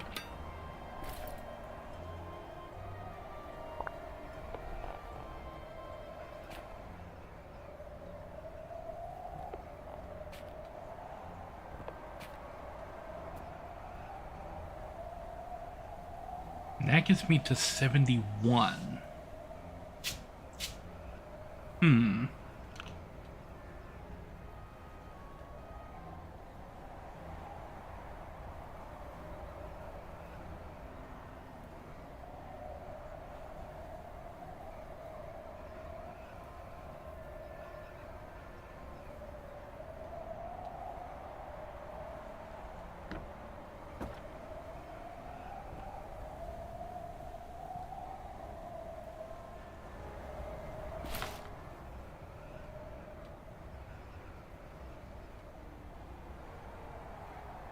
One. Okay.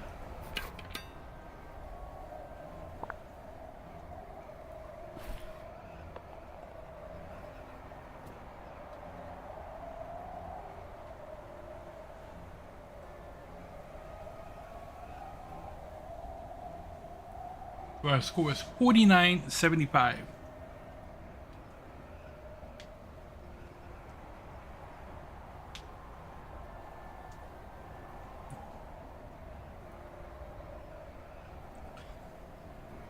Huh.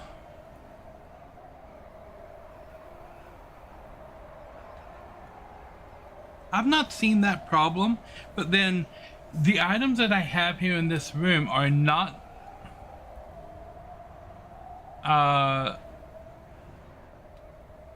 like there's nothing that can really fall off except for that one lamp.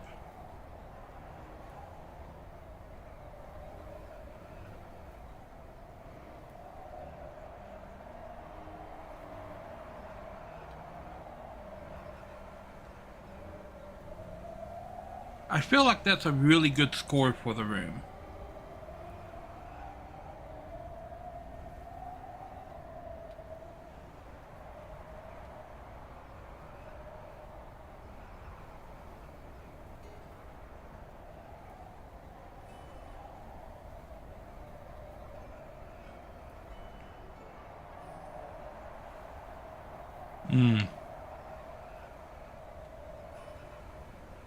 I'm only trying to get the decoration up to like the highest request that I saw from one of the guests. And I saw one of the guests had a request for 75, and he was like the artisan guest. So getting the room to 75, like this room is well above standard for all of the other guests that I saw. So I think if I can get that load out into every one of the bedrooms, we should be good. So let's start by getting the rugs set.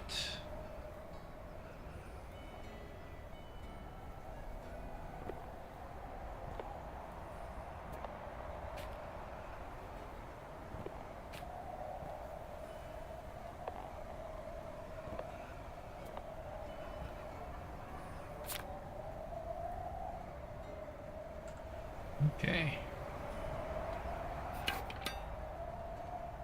1, 2, 3, 4, 5, 6, 7, 8, 9, 10, 11, 12, 13, 14, 15, 16, 17. Am I counting that correctly? 1, 2, 3, 4, 5, 6, 7, 8, 9, 10, 11, 12, 13, 14, 15, 16, 17. Yes, 17 rooms.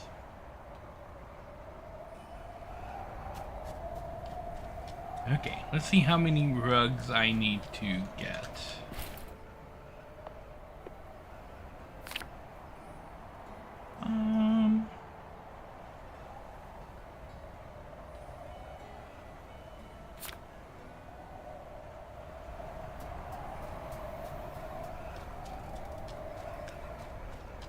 Okay.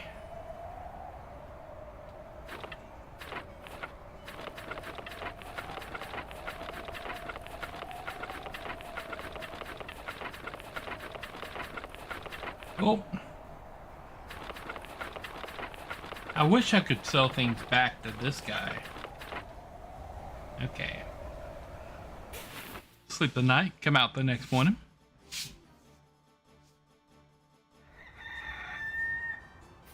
All right.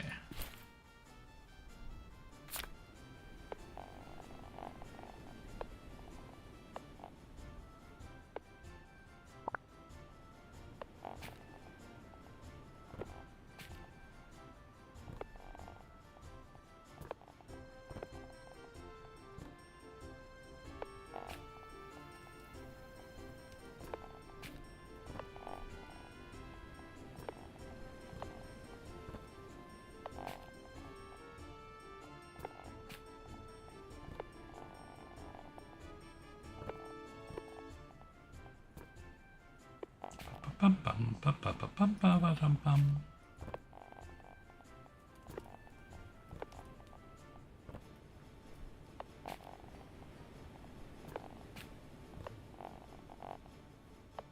Okay.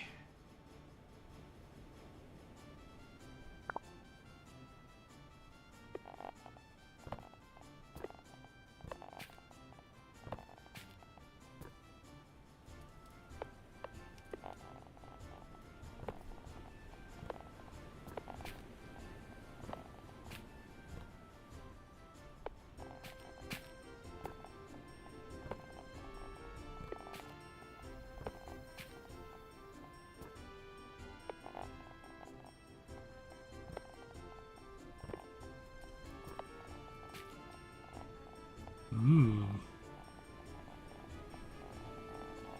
That one's gonna be difficult.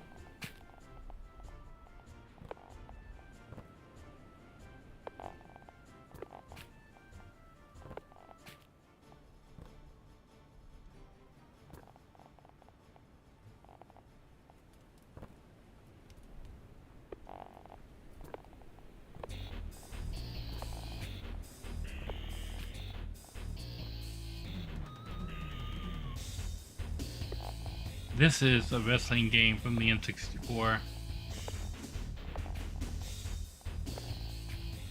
Revenge, I think.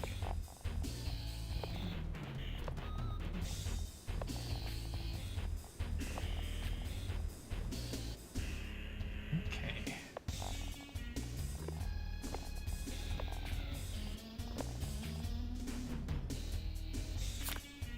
I almost bought enough. Okay, so I need 5, 6, 7 more.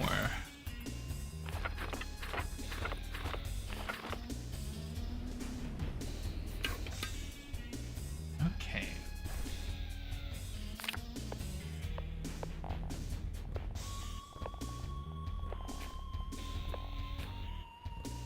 So basically carpeting the room with rugs. And I think we're going to put beds on the far side over here. So I have 17 rooms. I need 16 of the big beds.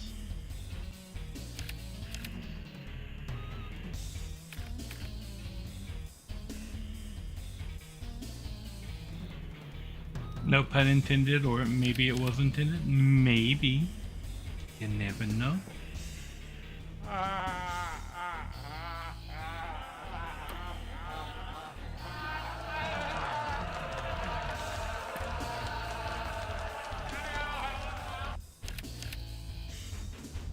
Okay.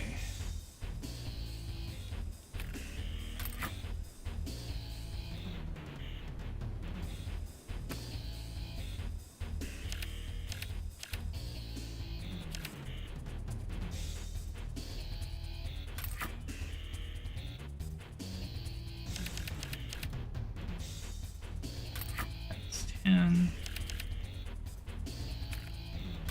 11, 12.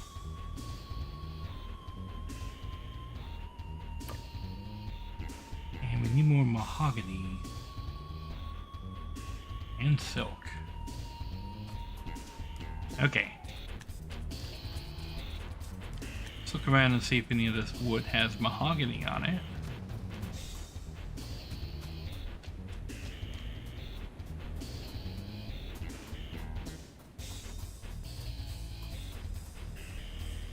Ah, see, that has mahogany now.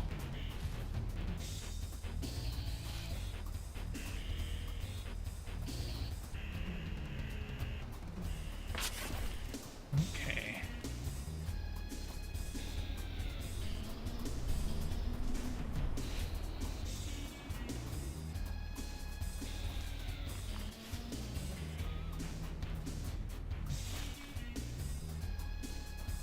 Okay, wood over here.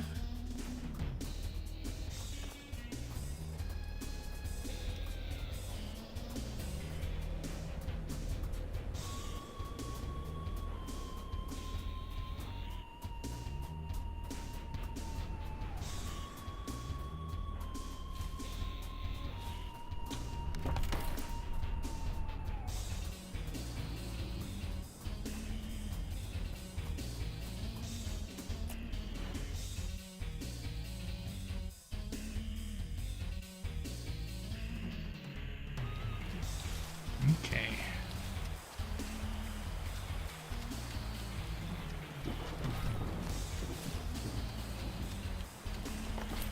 Yeah, see, I haven't been through here in a while, and all of this wood has like mahogany. I say that, and then I come across 3 piles out there that don't.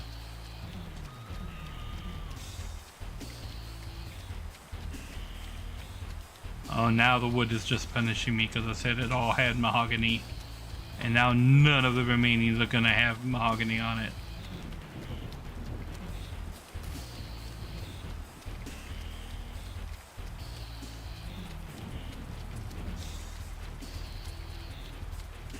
Aha.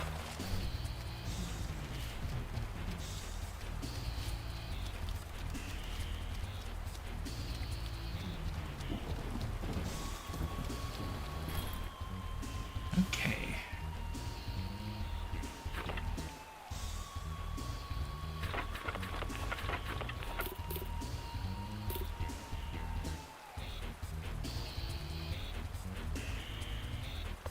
Nice cell. I want to be able to sell things.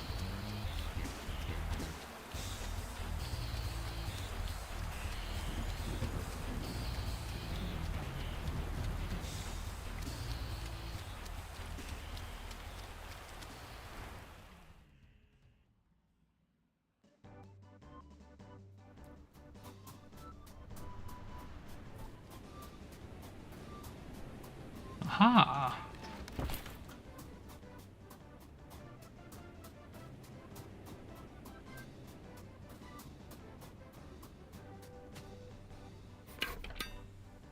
Okay.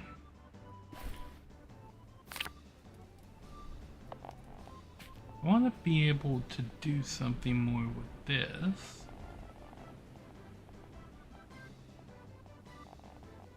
But I don't know.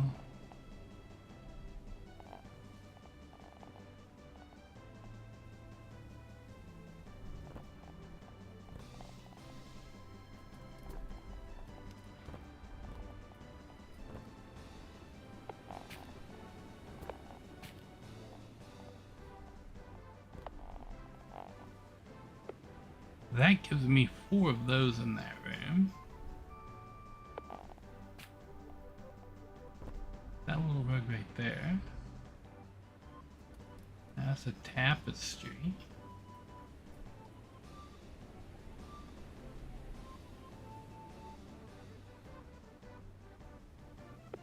Okay.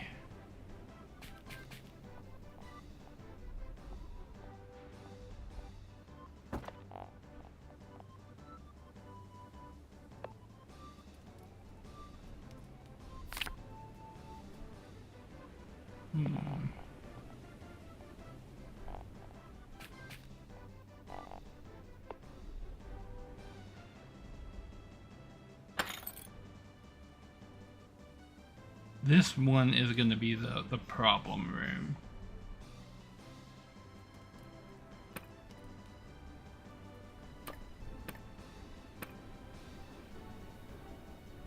Okay.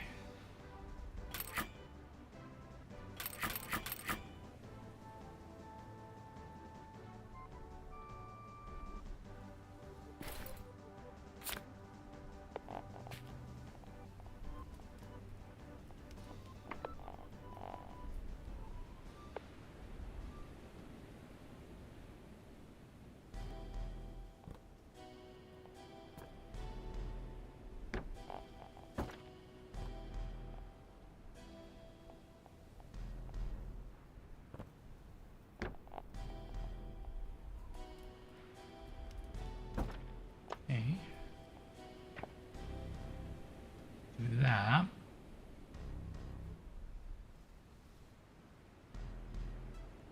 I need to get a little Hank stand.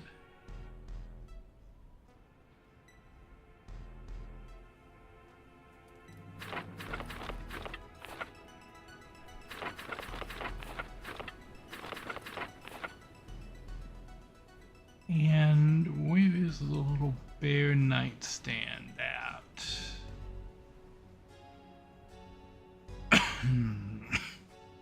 Here it is.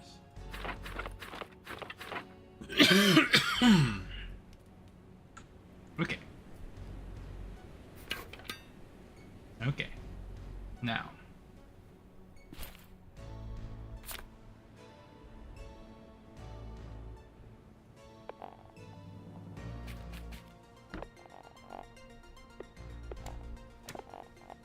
Right there.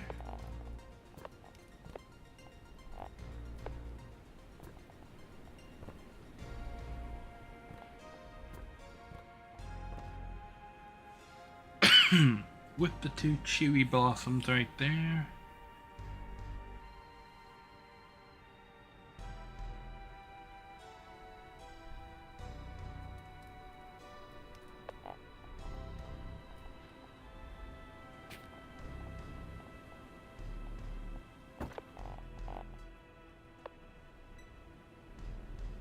And I need to figure out a way to get the big wardrobe into this room. Because I need that for score, or store, or store, or score. Hank's animation is charming. Yeah, he is cute. Okay.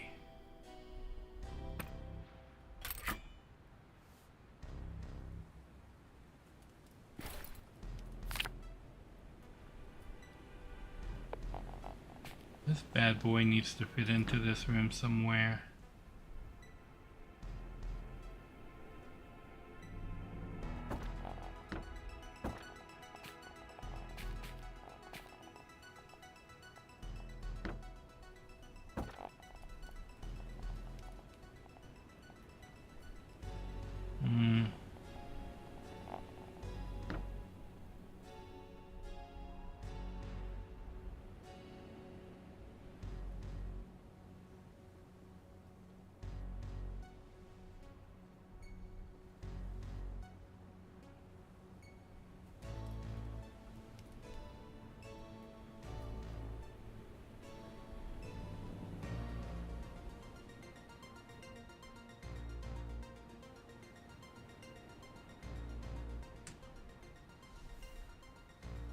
Huh.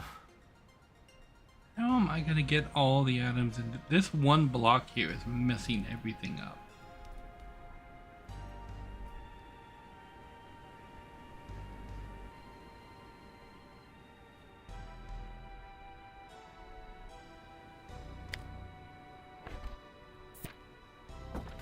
I got it.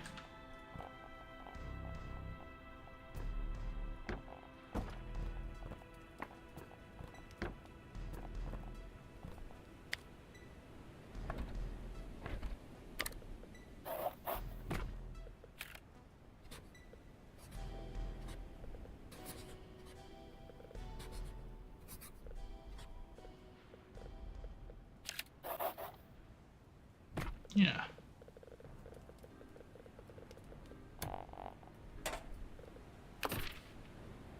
And then we'll just put the boiler room right here.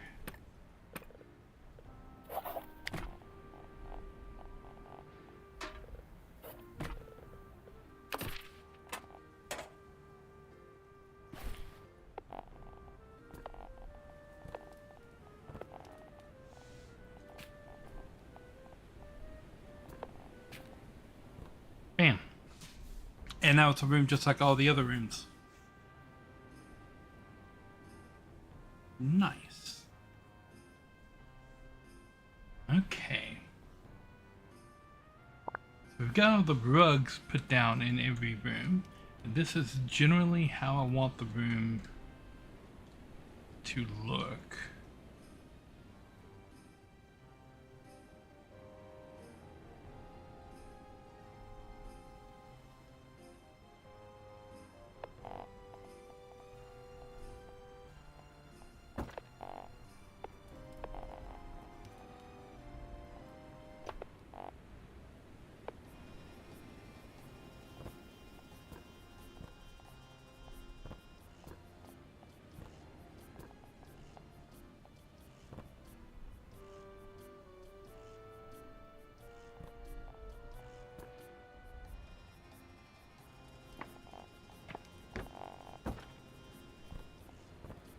Okay.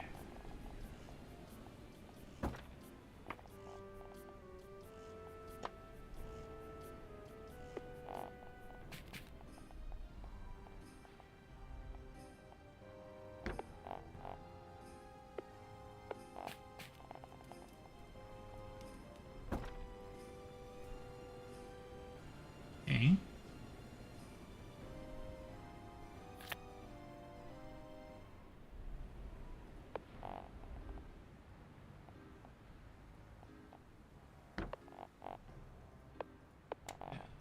Brass lamp.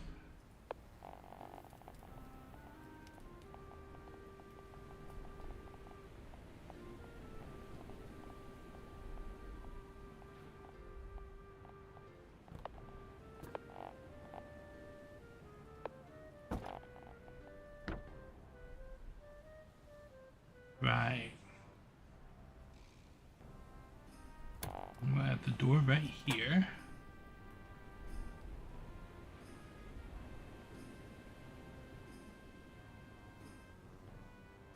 That right there.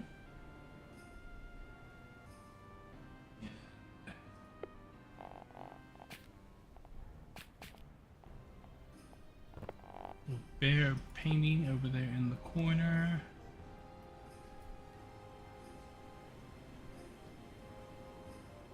And then we're missing the big Hank poster and the 3 little pictures on the wall. Okay.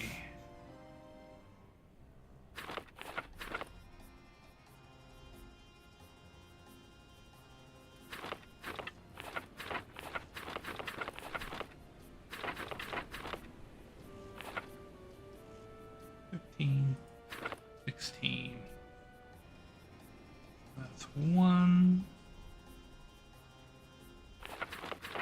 2, 3, 4, 5, 6, 7, 8, 9, 10, 11, 12, 15, 14, 15, 16. Okay. And that is going to be all the paintings that I'm going to put in all of the rooms. Okay.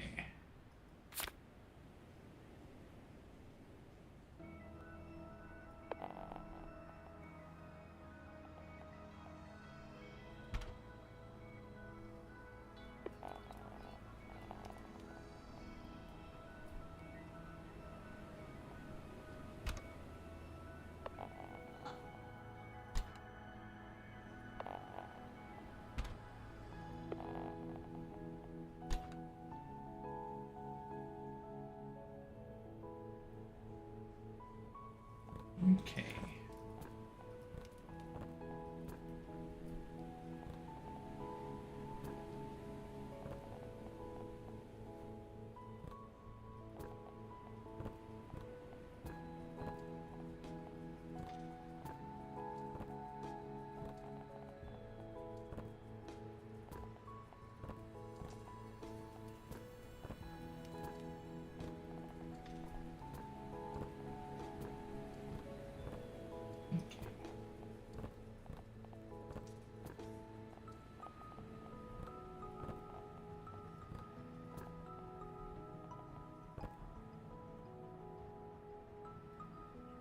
Alright.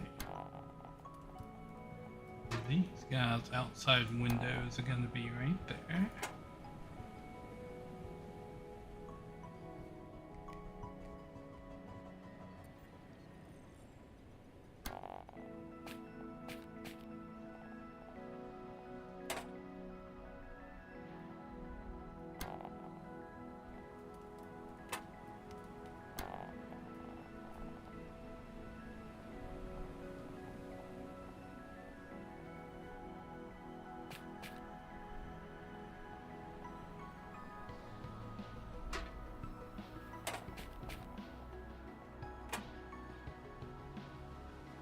Right.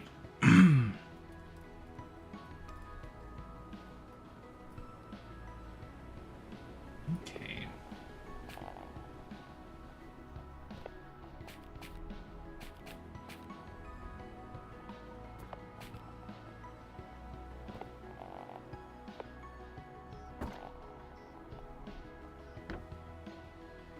Okay.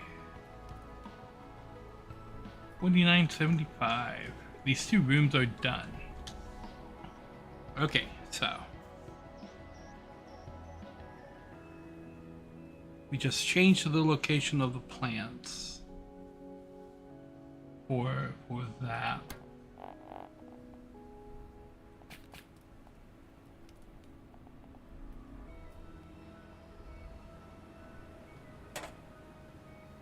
Little window there.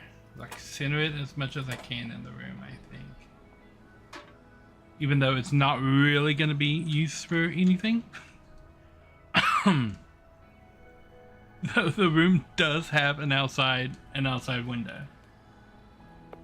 Okay.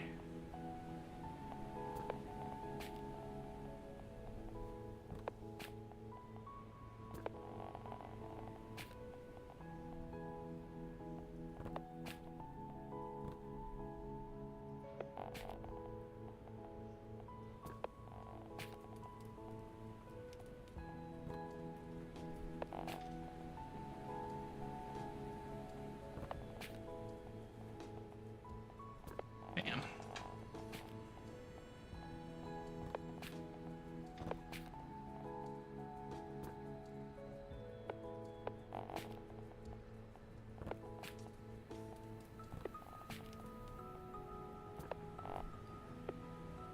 Okay.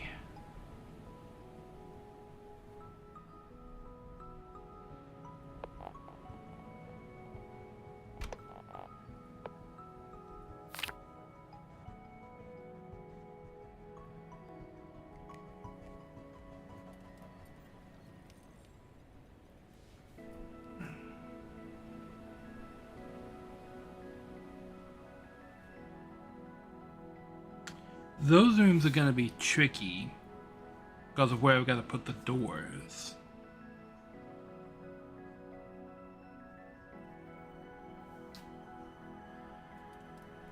I think I can mirror the room from the other side.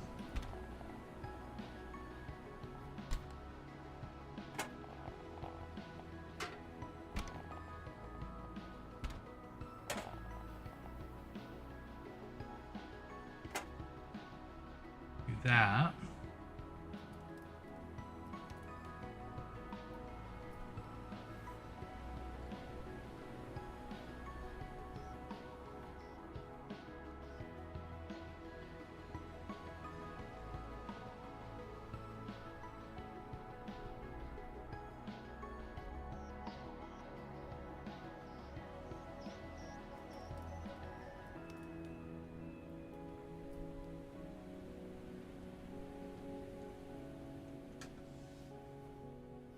I know that I can get all the items in the room with room to spare.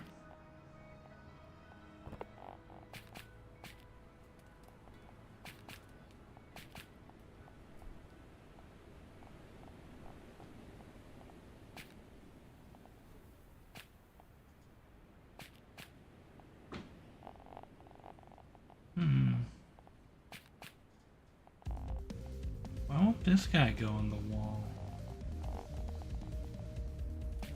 Hey, everybody. Oh, Nari Mom is here.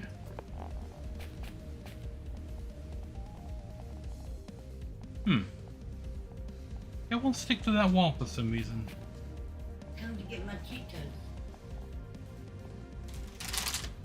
Oh, okay. He takes my stuff, y'all, and don't bring it back to me. Hey, you said I could have the Cheetos. Delicious. Delicious.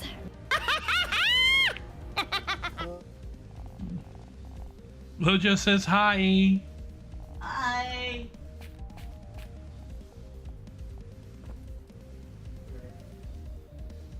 Alright. Out Do I of the have- way, door. Hum. I don't think I moved the rugs in this room.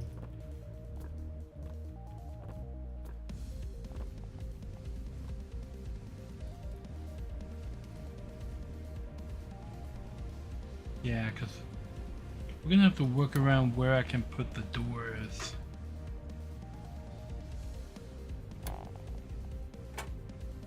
In these rooms, they're gonna have to be on this side.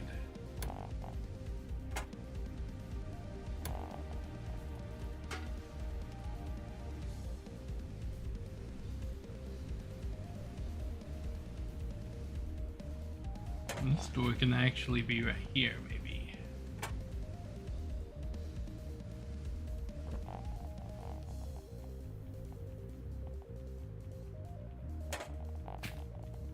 I think it'd be better if they were right there.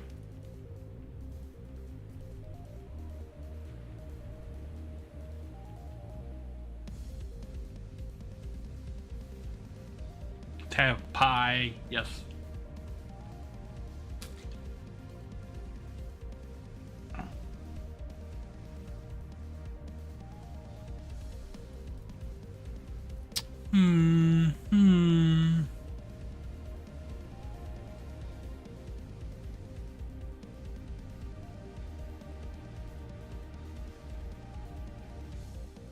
I wonder.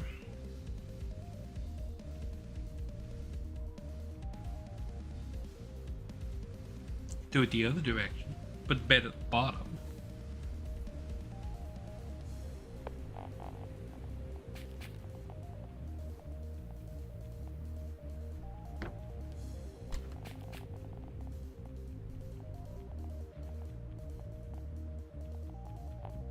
Oh.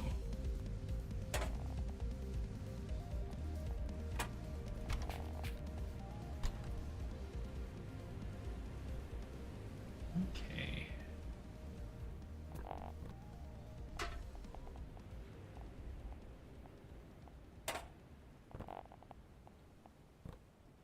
Okay, so with that like that, still need this at the bottom of the bed. Nice. Then we put the bear shelf right here with the little lamp on there. And I need the big wardrobe.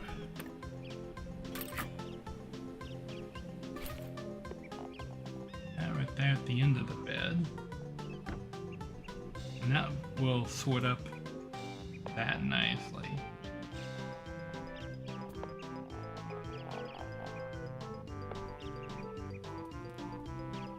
Okay.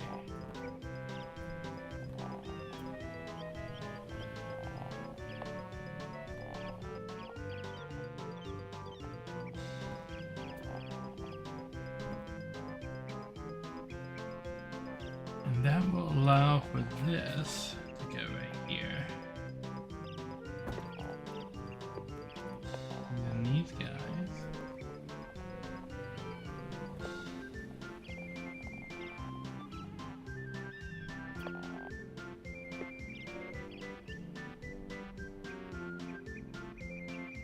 $49.75 for that bedroom. So all the rooms are gonna have the same items, but I'm not gonna be able to do every. I'm gonna have to do every room individually.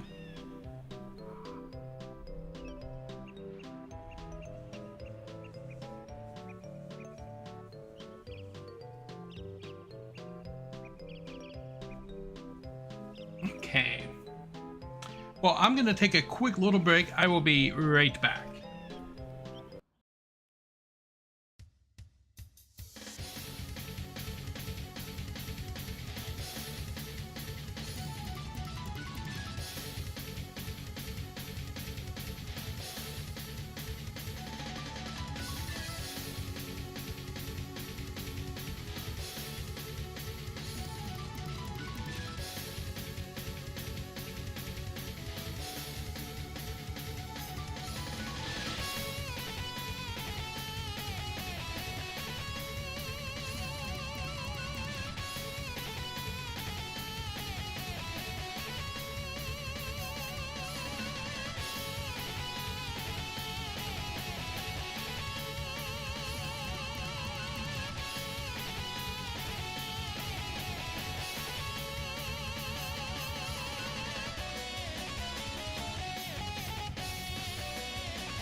Okay.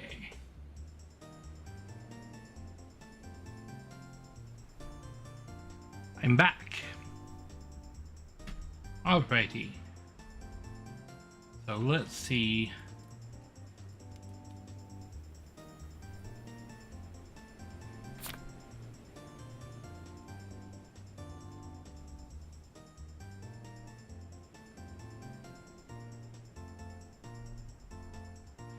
Let's go down to the bottom floor.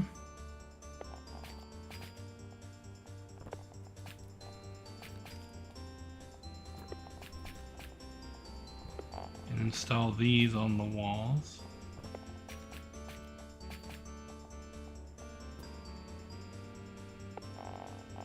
You know what?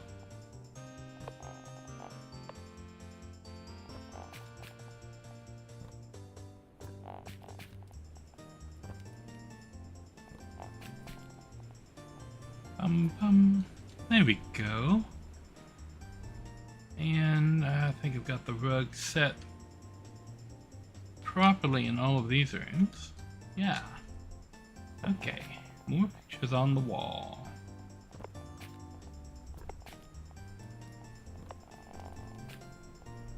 Oh. I say that and I come across a room where I do not have the rug set properly.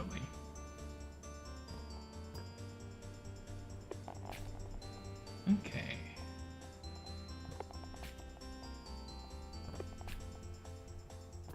Bam.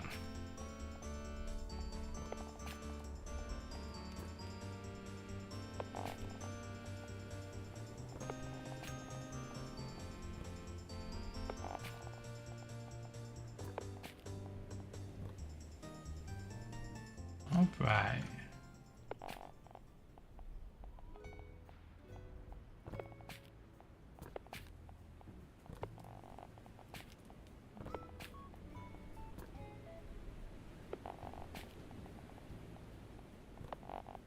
Oh, did I miscalculate how many of these I need?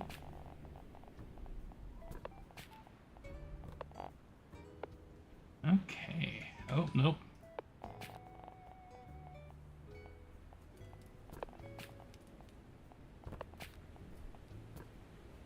Bam. Just like that. Okay.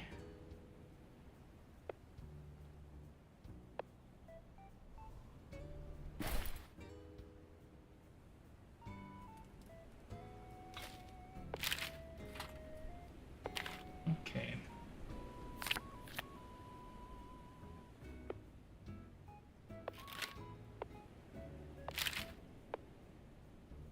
Get rid of some of this stuff I don't need in the inventory.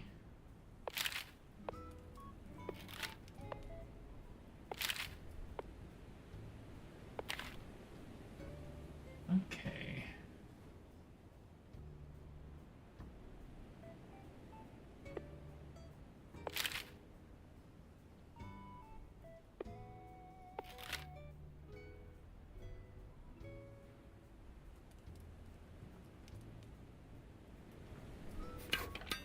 Okay, we got some free room over here, so I'm just gonna drop some things.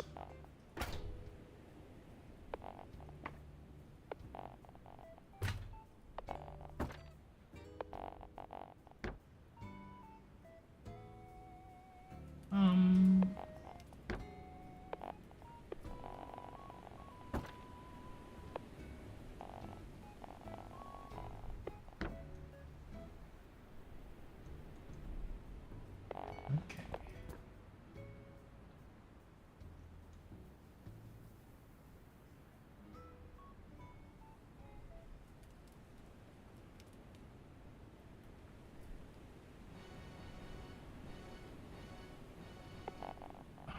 Fireplace in there.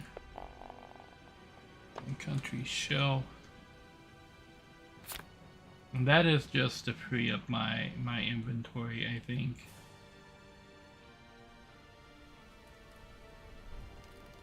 Okay, let's go get the rest of the items out of here and throw away anything that we're not going to be using.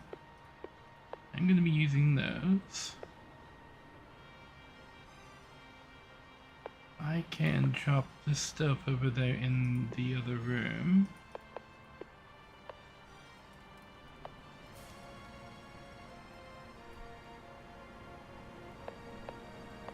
That stuff, these can be thrown away.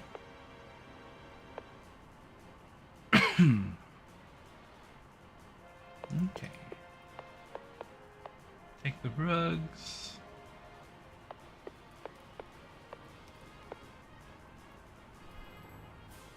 Okay.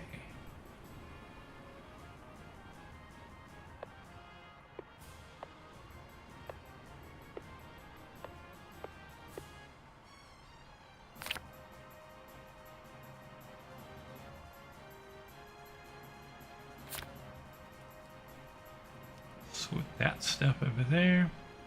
Good.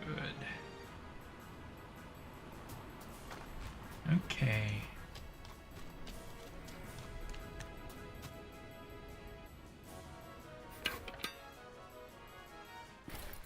Now, more stuff we can throw over here for right now.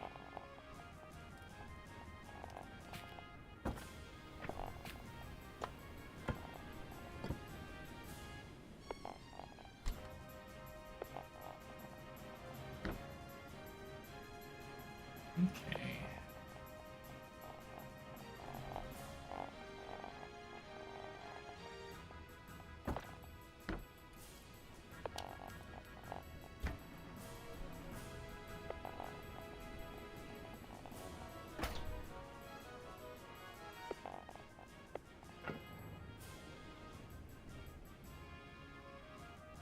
Okay. These can go away.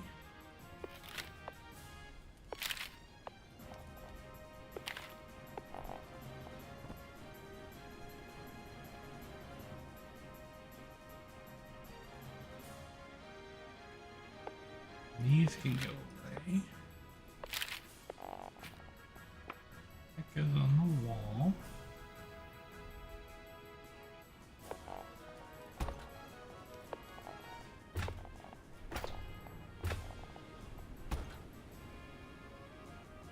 Those out of the inventory.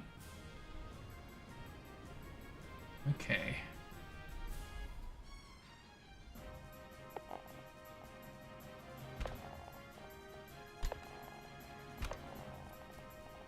That's not going to be the final spot for that poster. But right now, I just want to get a count of how many things I need to make.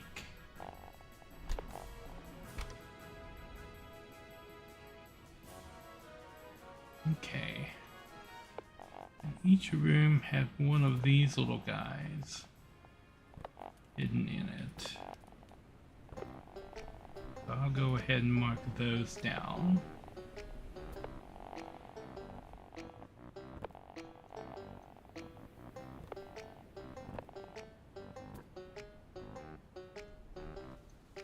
Okay.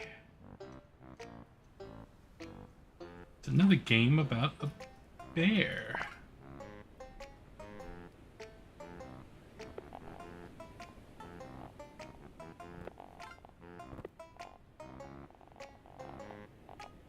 Oh.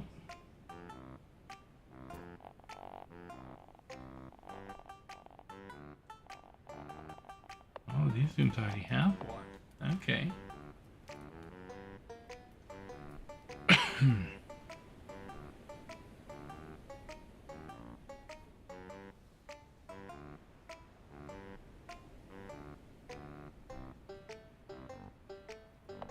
Okay.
Down to the bottom floor.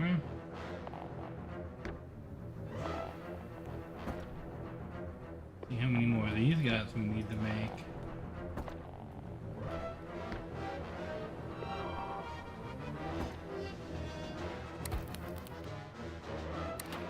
Okay. So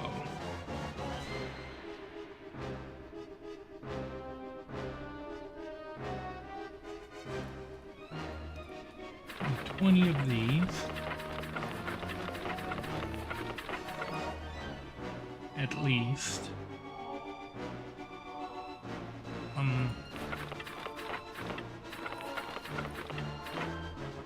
Good on that.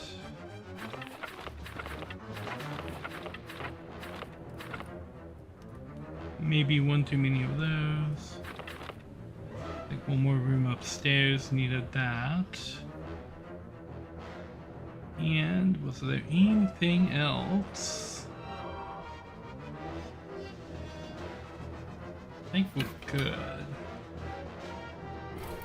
Okay.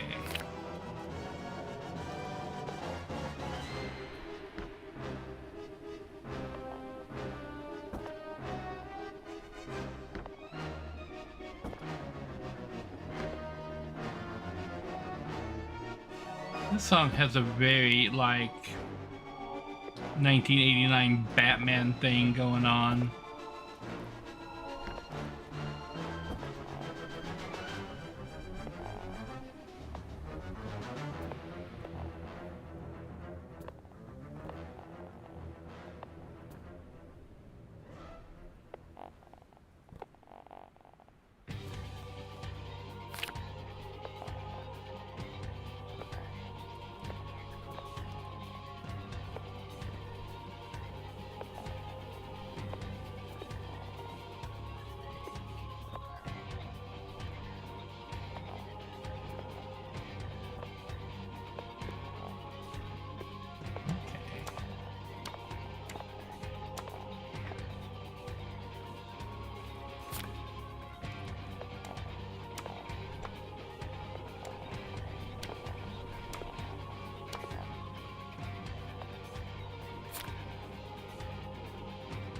Okay, and I think that's all of the accessories on the bottom floor. Make sure we have all of the accessories on the top floor. And the bear shell, a lamp, and clamps. Alright. And now we're just missing like the main things. Okay. So put those items in there and we're good. Now, how many bathrooms do we have here? 1, 2, 3, 4, 5 bathrooms.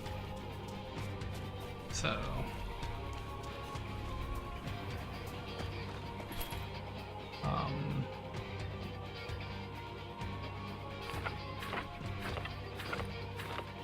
five of those.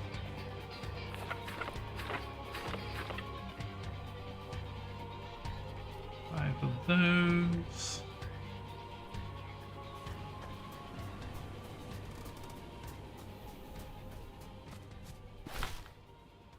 And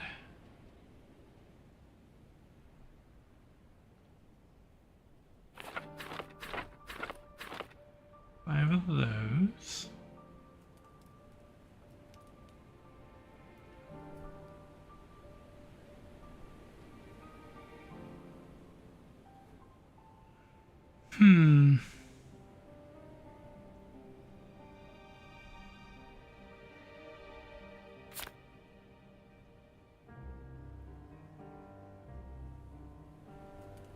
Okay, sleep tonight. Get more money. Greetings, Raisin. Welcome, welcome.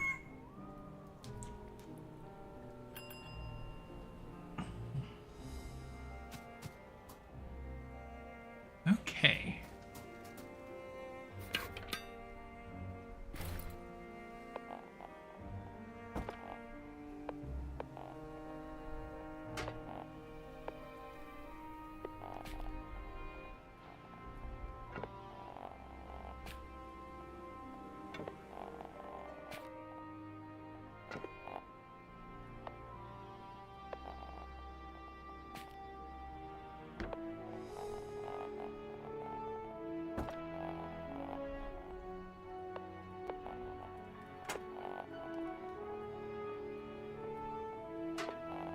Okay.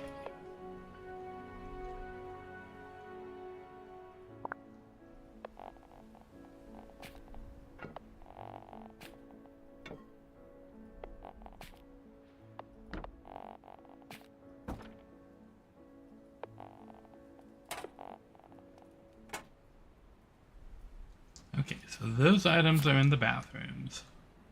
Now we just need bathroom fixtures for 5 bathrooms.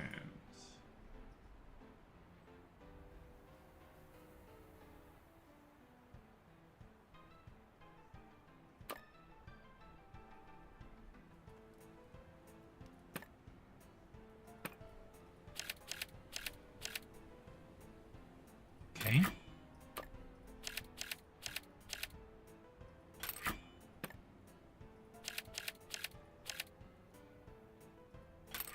Well, I wasn't expecting that to go as quickly as it did. Okay, now to figure out how to get everything set up in this bathroom with the limited amount of space that I have for it.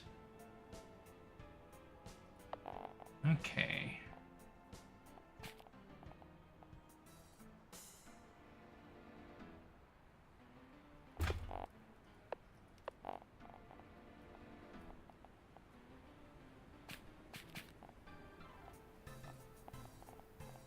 Sucks that those are just not big enough. Only just. Okay, this is gonna take some creative licensing.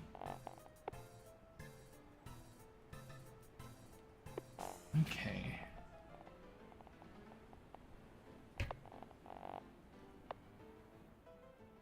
So that goes there.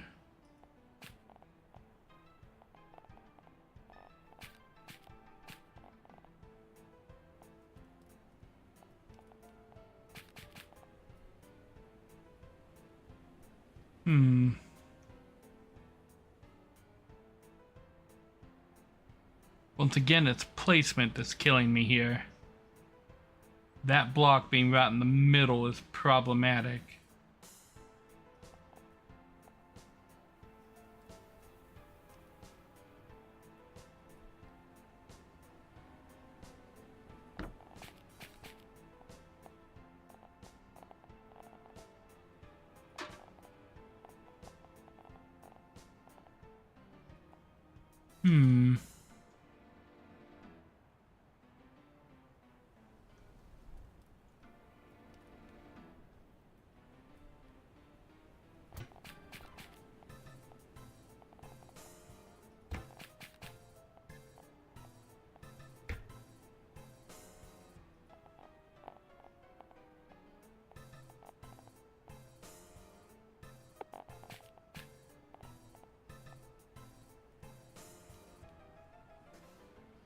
So I have to make the bathroom bigger.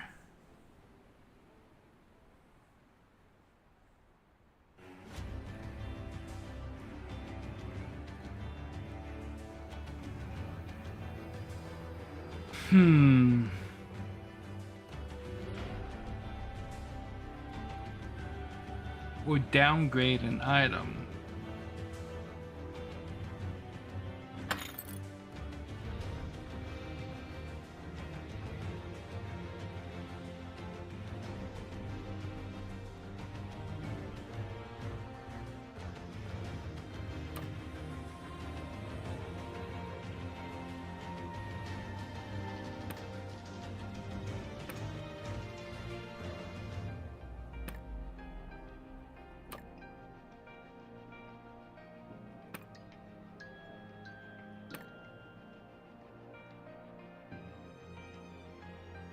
If I could get the toilet to slot into that little slot.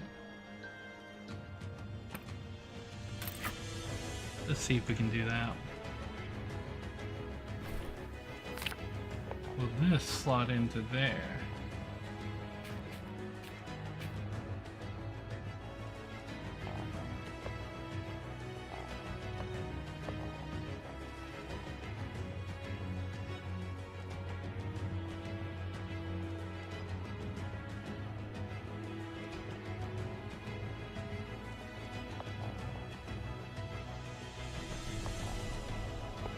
Okay, well that's useless because it takes up the same amount of space. So I think all of these items are probably going to take up the same amount of space.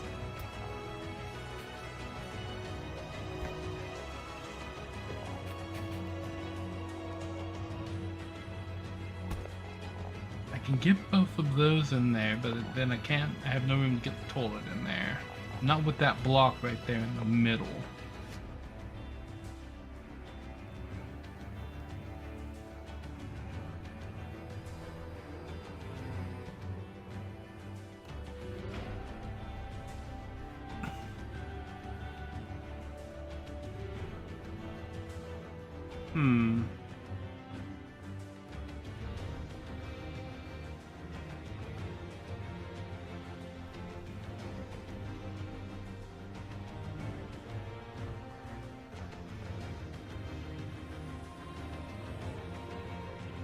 I do have the option of moving this bathroom over here, but then the manipulation of this bathroom is going to be tricky, because if I move it up one, I block off access to the room in the corner.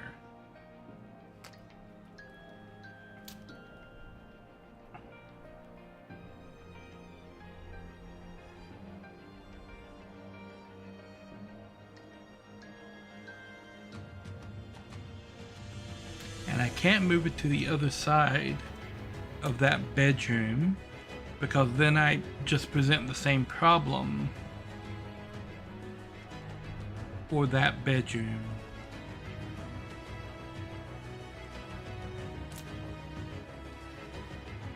Unless I can.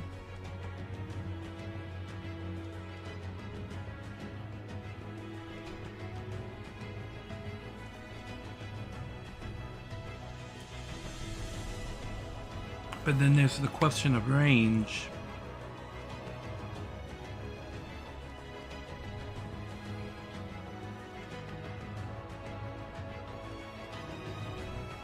Which I don't think I'll be in range if I do.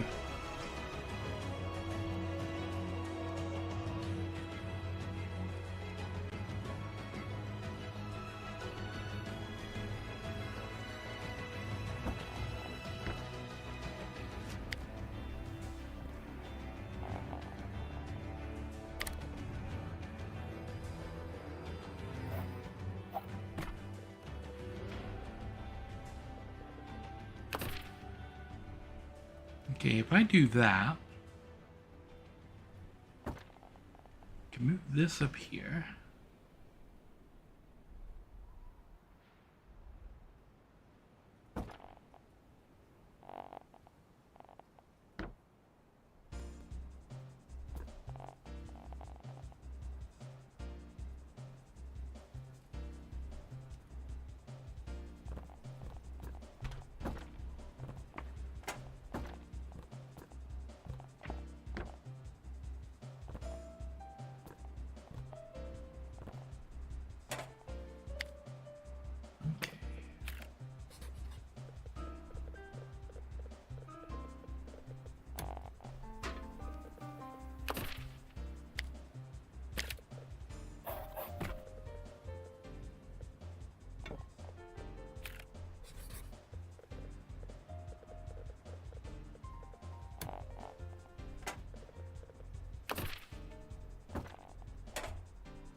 Okay. Now, can I create the bathroom in this condition? And I think that answer is yes.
has a 36.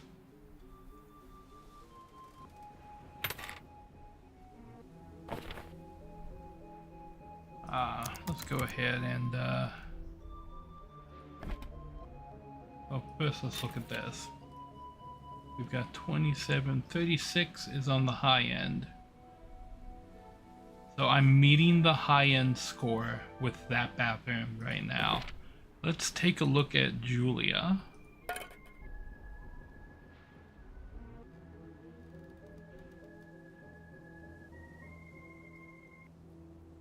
Still says 26.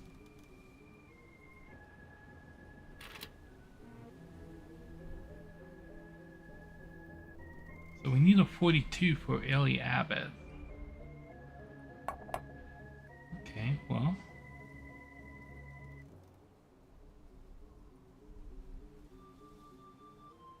Peach tea.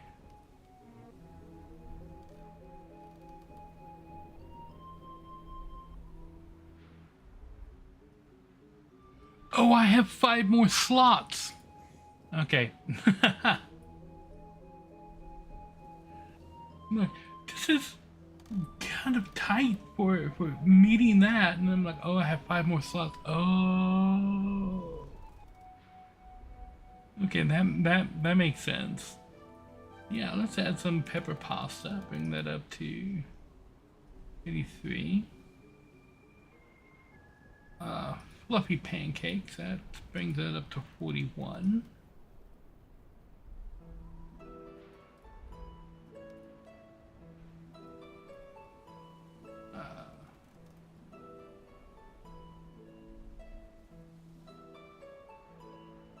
Fried rice, that sounds fun.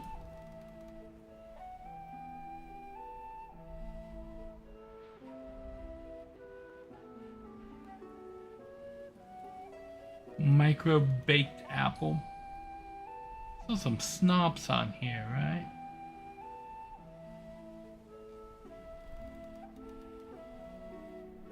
Yeah, plum snobs brings that up to 50.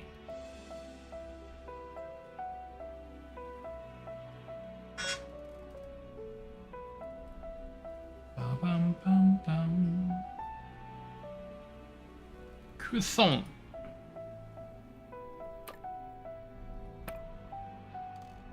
Okay.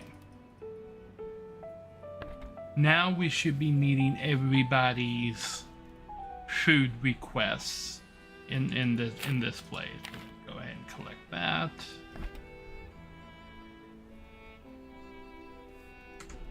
Okay.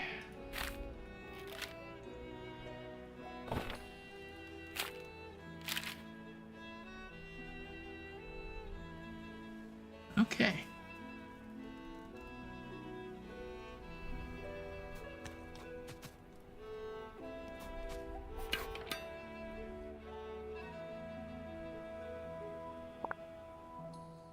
Okay, so we got that bathroom meeting standards. We are good.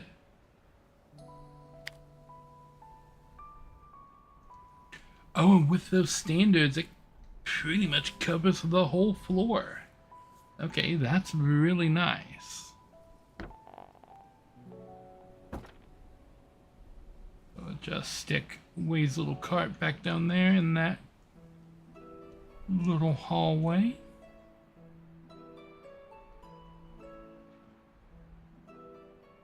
Okay, what I'm gonna do here.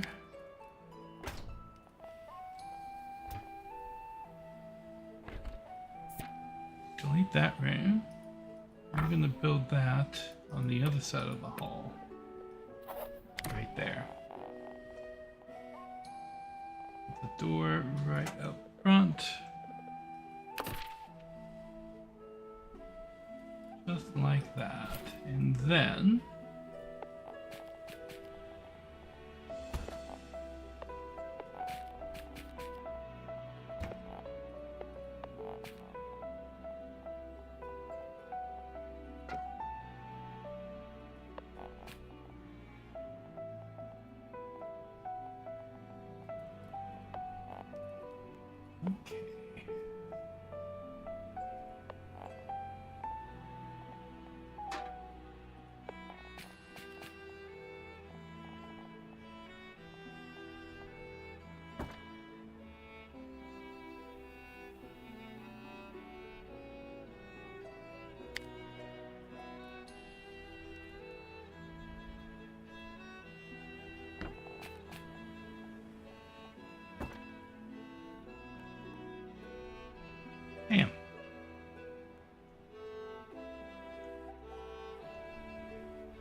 that should be meeting the hygiene requirements for all of the guests.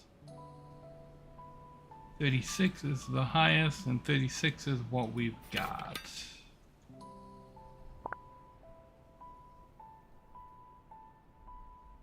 Nice. Okay, now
a small rug.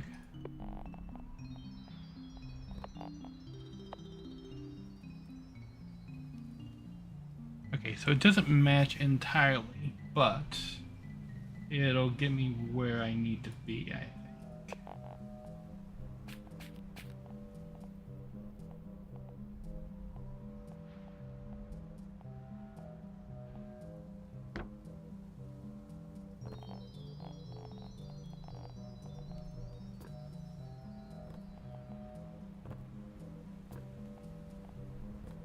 Okay.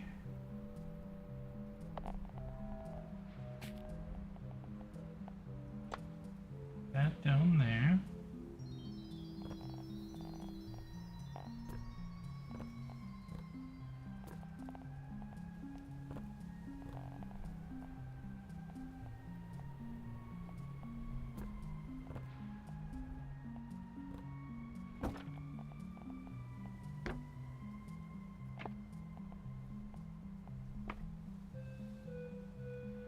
All right.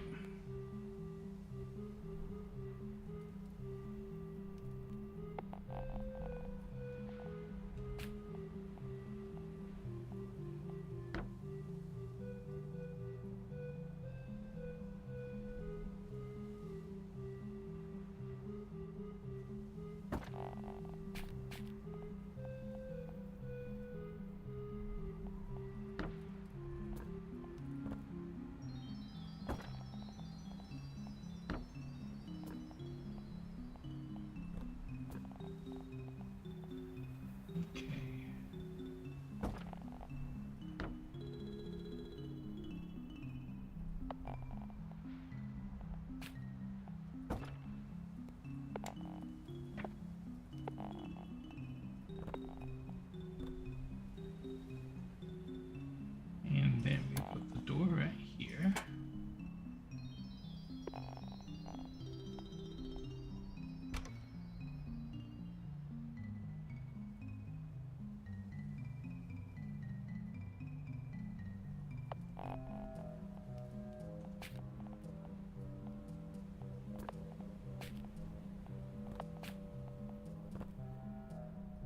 Like that.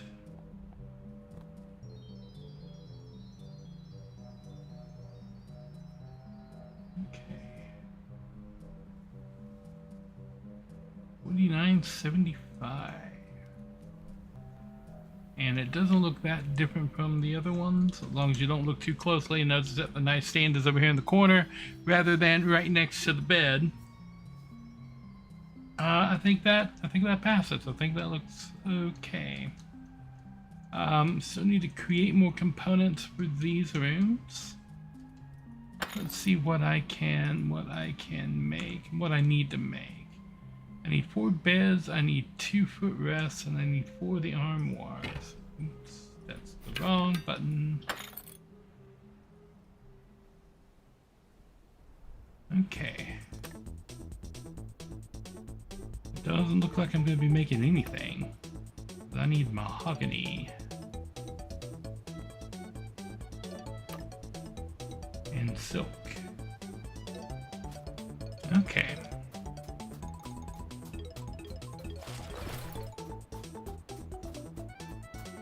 So see? These guys have mahogany now. The ones that I didn't pick up.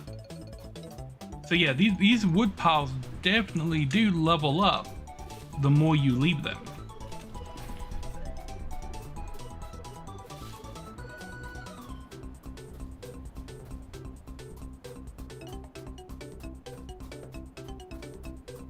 And we'll use this one as a further test. So this wood pile right here next to the lodge is at level 2. So we'll check it again in like a day or two and see if it goes up to a level 3.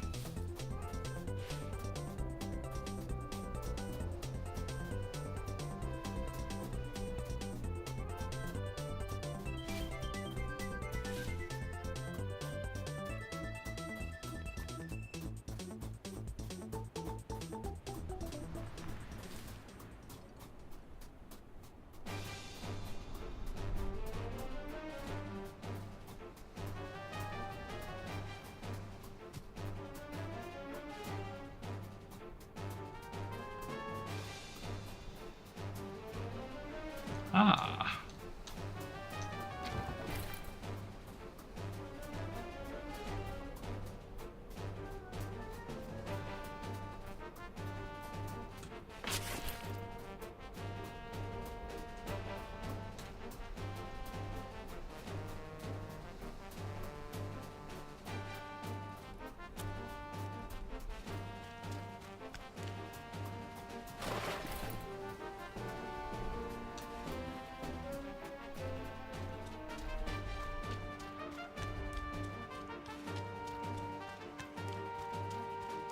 Right.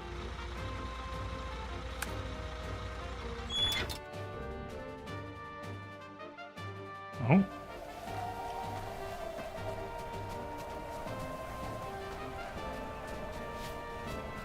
Ah. Hidden, but it was only level 2.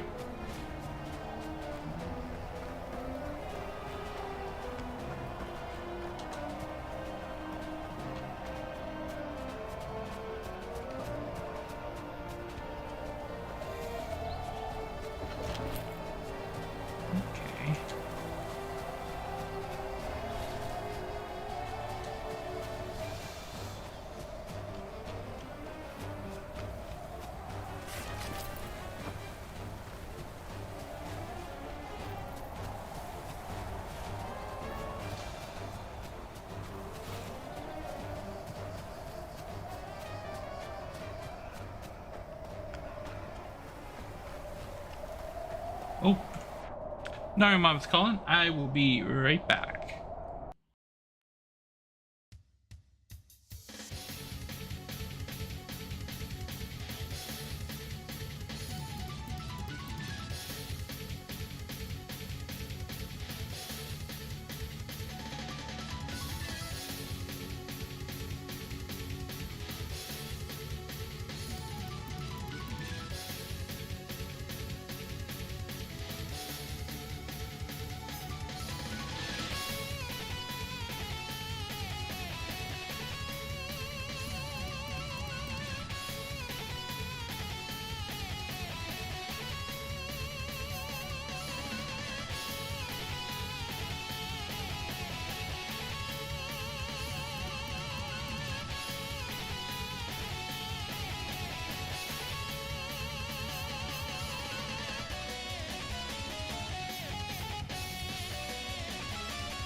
Alrighty, I am back.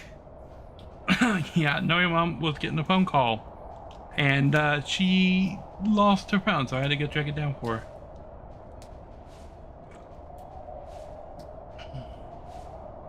Every time I walk in there, Nari mom's like, "Has anybody sent you any money so you can like go get gas and me a Pepsi?" I'm like, "No, no one has sent any money. They just sent a whole bunch of groceries. You can." Yeah. But every time I go in there, she's like, "Has anybody sent money? Like, so I can get Pepsi?" And I'm like, Mom.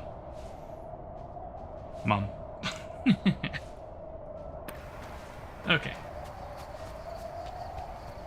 Anywho, I need more of the everything. More of the mahogany and silk.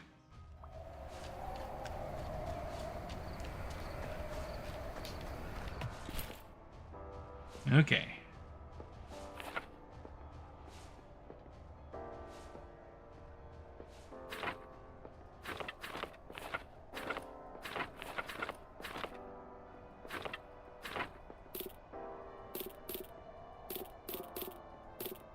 No. Okay, what else can I do while I'm down here? I can recycle that toilet.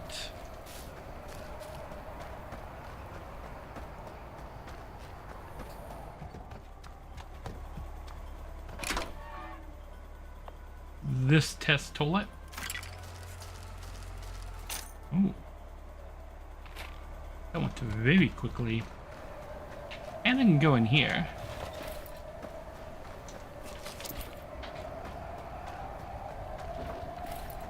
See about recycling all of the stuff in here. Oh. Because this stuff is actually pretty difficult to come by once I actually start using it.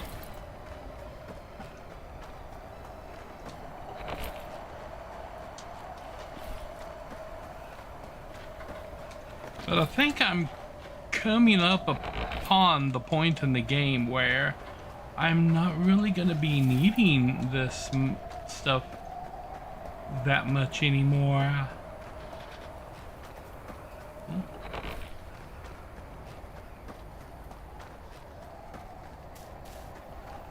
Okay.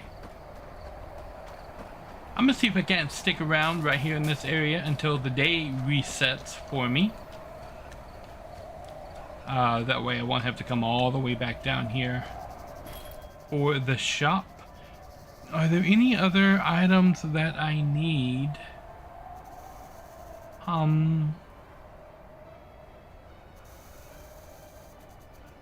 For this hotel. I want a magnificent jukebox. I'll buy one of those. But as for anything else,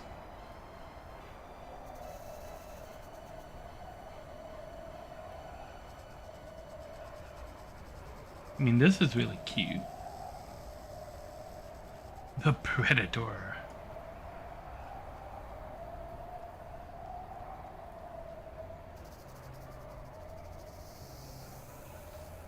I don't know if I have any of that rug, so I'm going to test that rug for size. Is this the Ballad of the Windfish?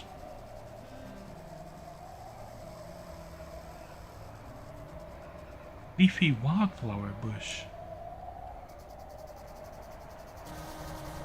Okay, now we can sleep the night. This is Mega Man. Okay.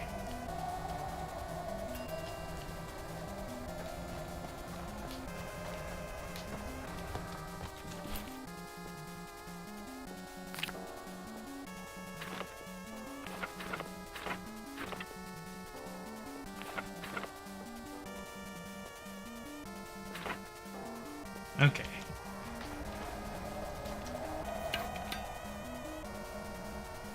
So let's see how many things I can build.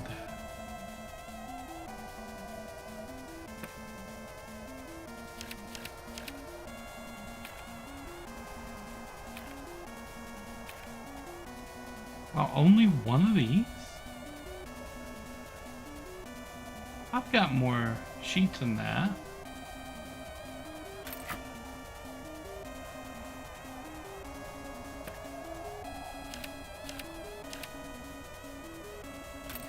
Four of those.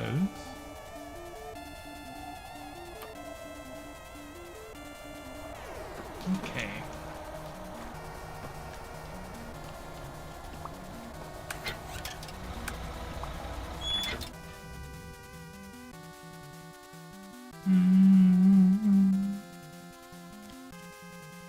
Okay.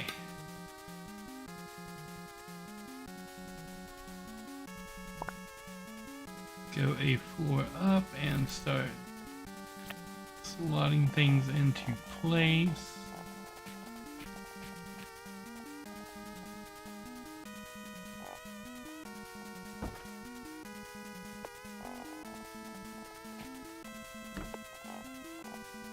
Okay.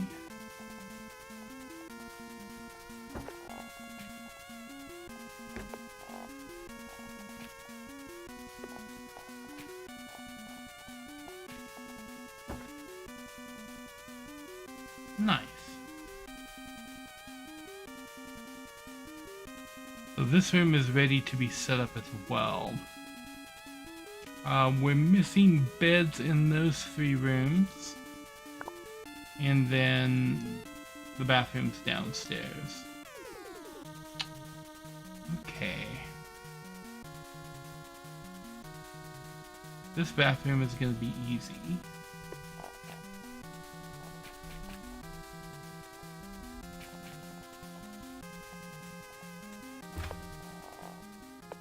That there. That there.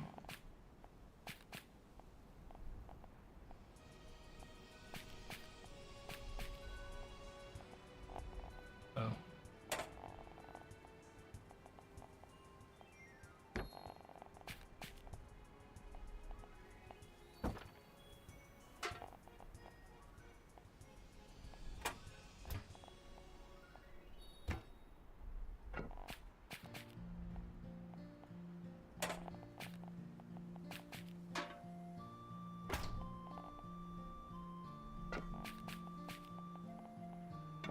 Okay.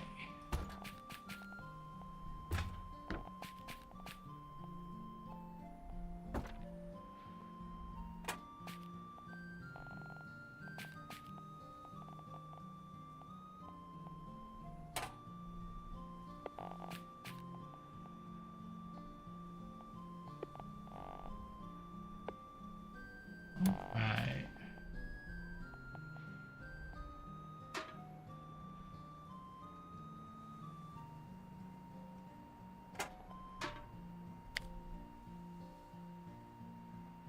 Okay, 36.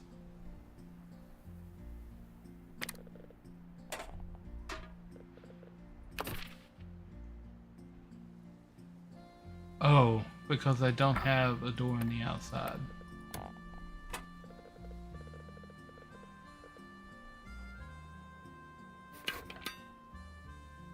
Okay, yeah, now it's working. Okay, good. Good. Now,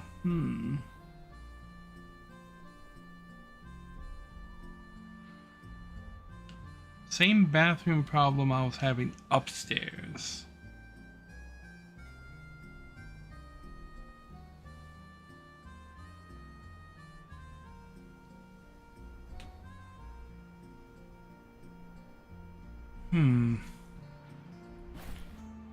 Let's solve that 2 more times.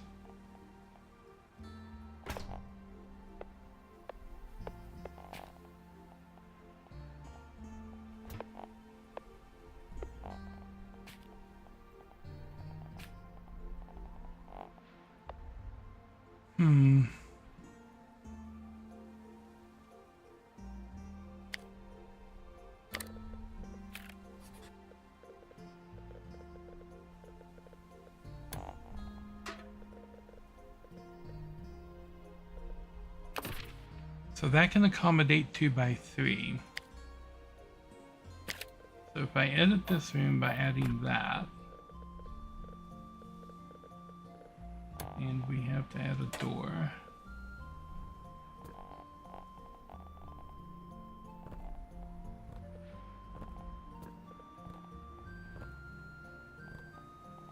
We have to switch that to the smaller rug.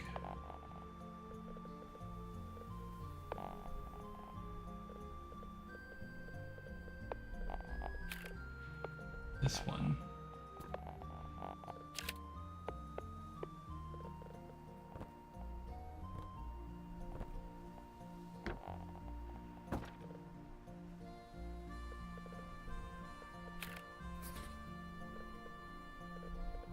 Okay.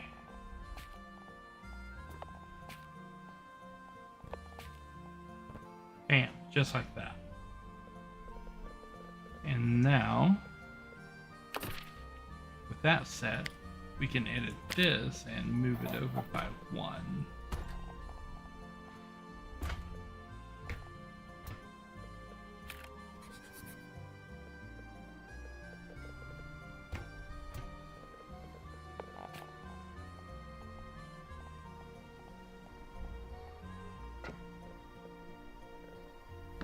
Okay. That goes there. That goes there.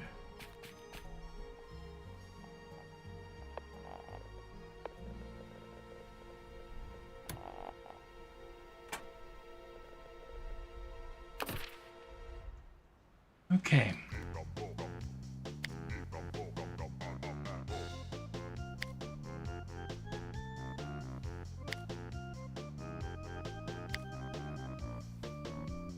We were 1 block away from being able to service that room and not need this bathroom at all.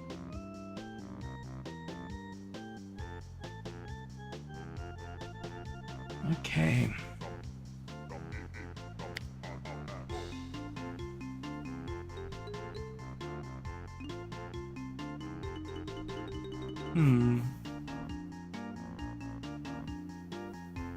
So, how am I gonna fix that bathroom? That's the question. I don't think I can. I mean, I could shove that room one to the right, like this room right here. I could shove it 1 space this way.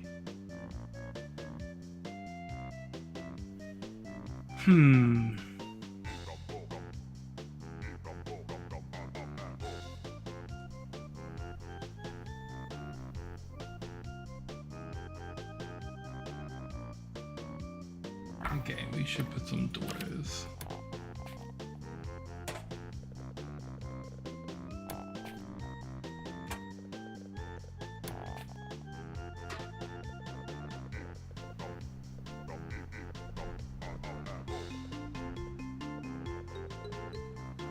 Okay.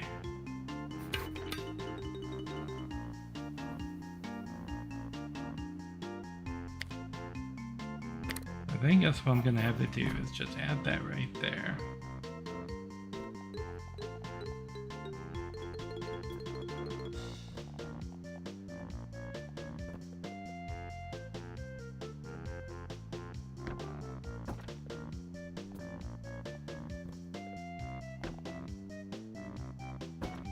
That right there.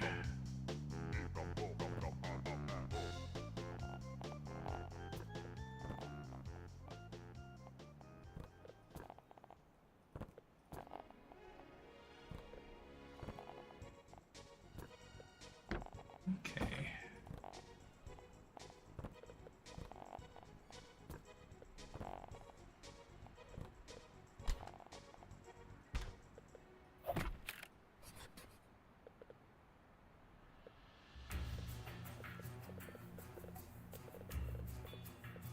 Right.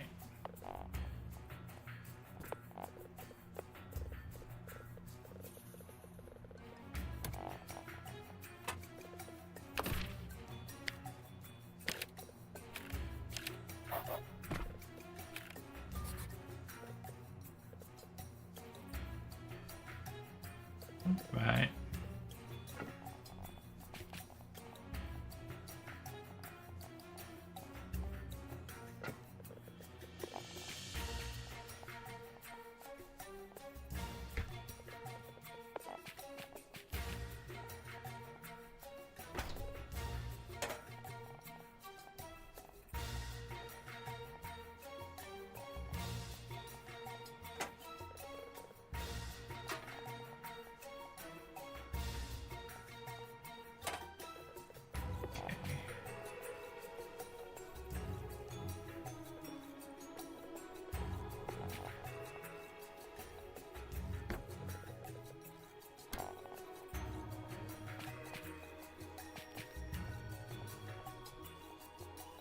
Hmm.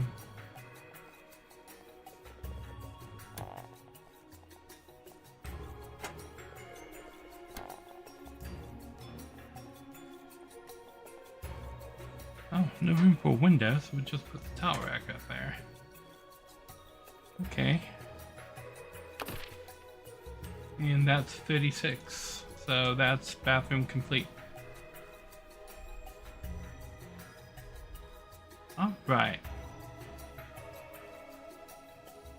So now we are just waiting for components to finish up those rooms, I think. Alrighty.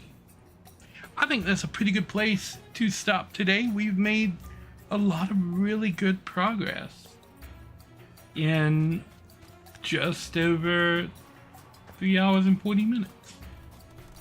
Yeah. Good job. Yeah. Thank you. Hit that. Yay. Alrighty. Let us take a look out here in Twitch land and see who's doing some fun stuff that we may be able to drop a raid on. Hum. Who do we know that's having fun?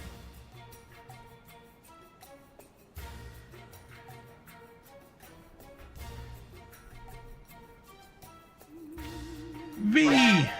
Oh! Am I being abducted? I've been abducted. I'm back. We're gonna raid Vivian Vixen. Oh! Unless Twitch does not allow me to raid for some reason. Is Twitch twitching again? Sometimes it be doing that.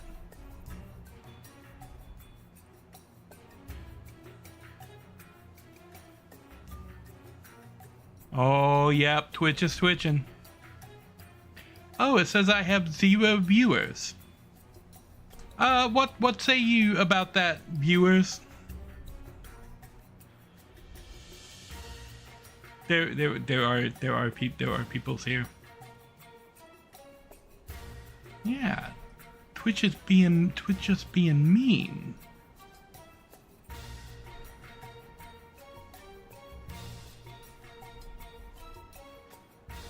Let's see if it'll let me raid into someone else. Oh, Kung Fu is playing Kung Fu Fruit Cup. Can we raid Fu? We can raid Fu. Maybe V just has her shared chat off. Oh, that could be a thing. Okay, we're gonna raid Kung Fu Fruit Cup instead. Who is playing the other bear game that I mentioned, Banjo-Kazooie. So we go from one bear to another completely different bear. Nice. Alrighty. So yeah, I want to thank you guys for watching, and we'll be back tomorrow with the Power World collaboration. So yeah, I will catch y'all on the flip side. Nari out.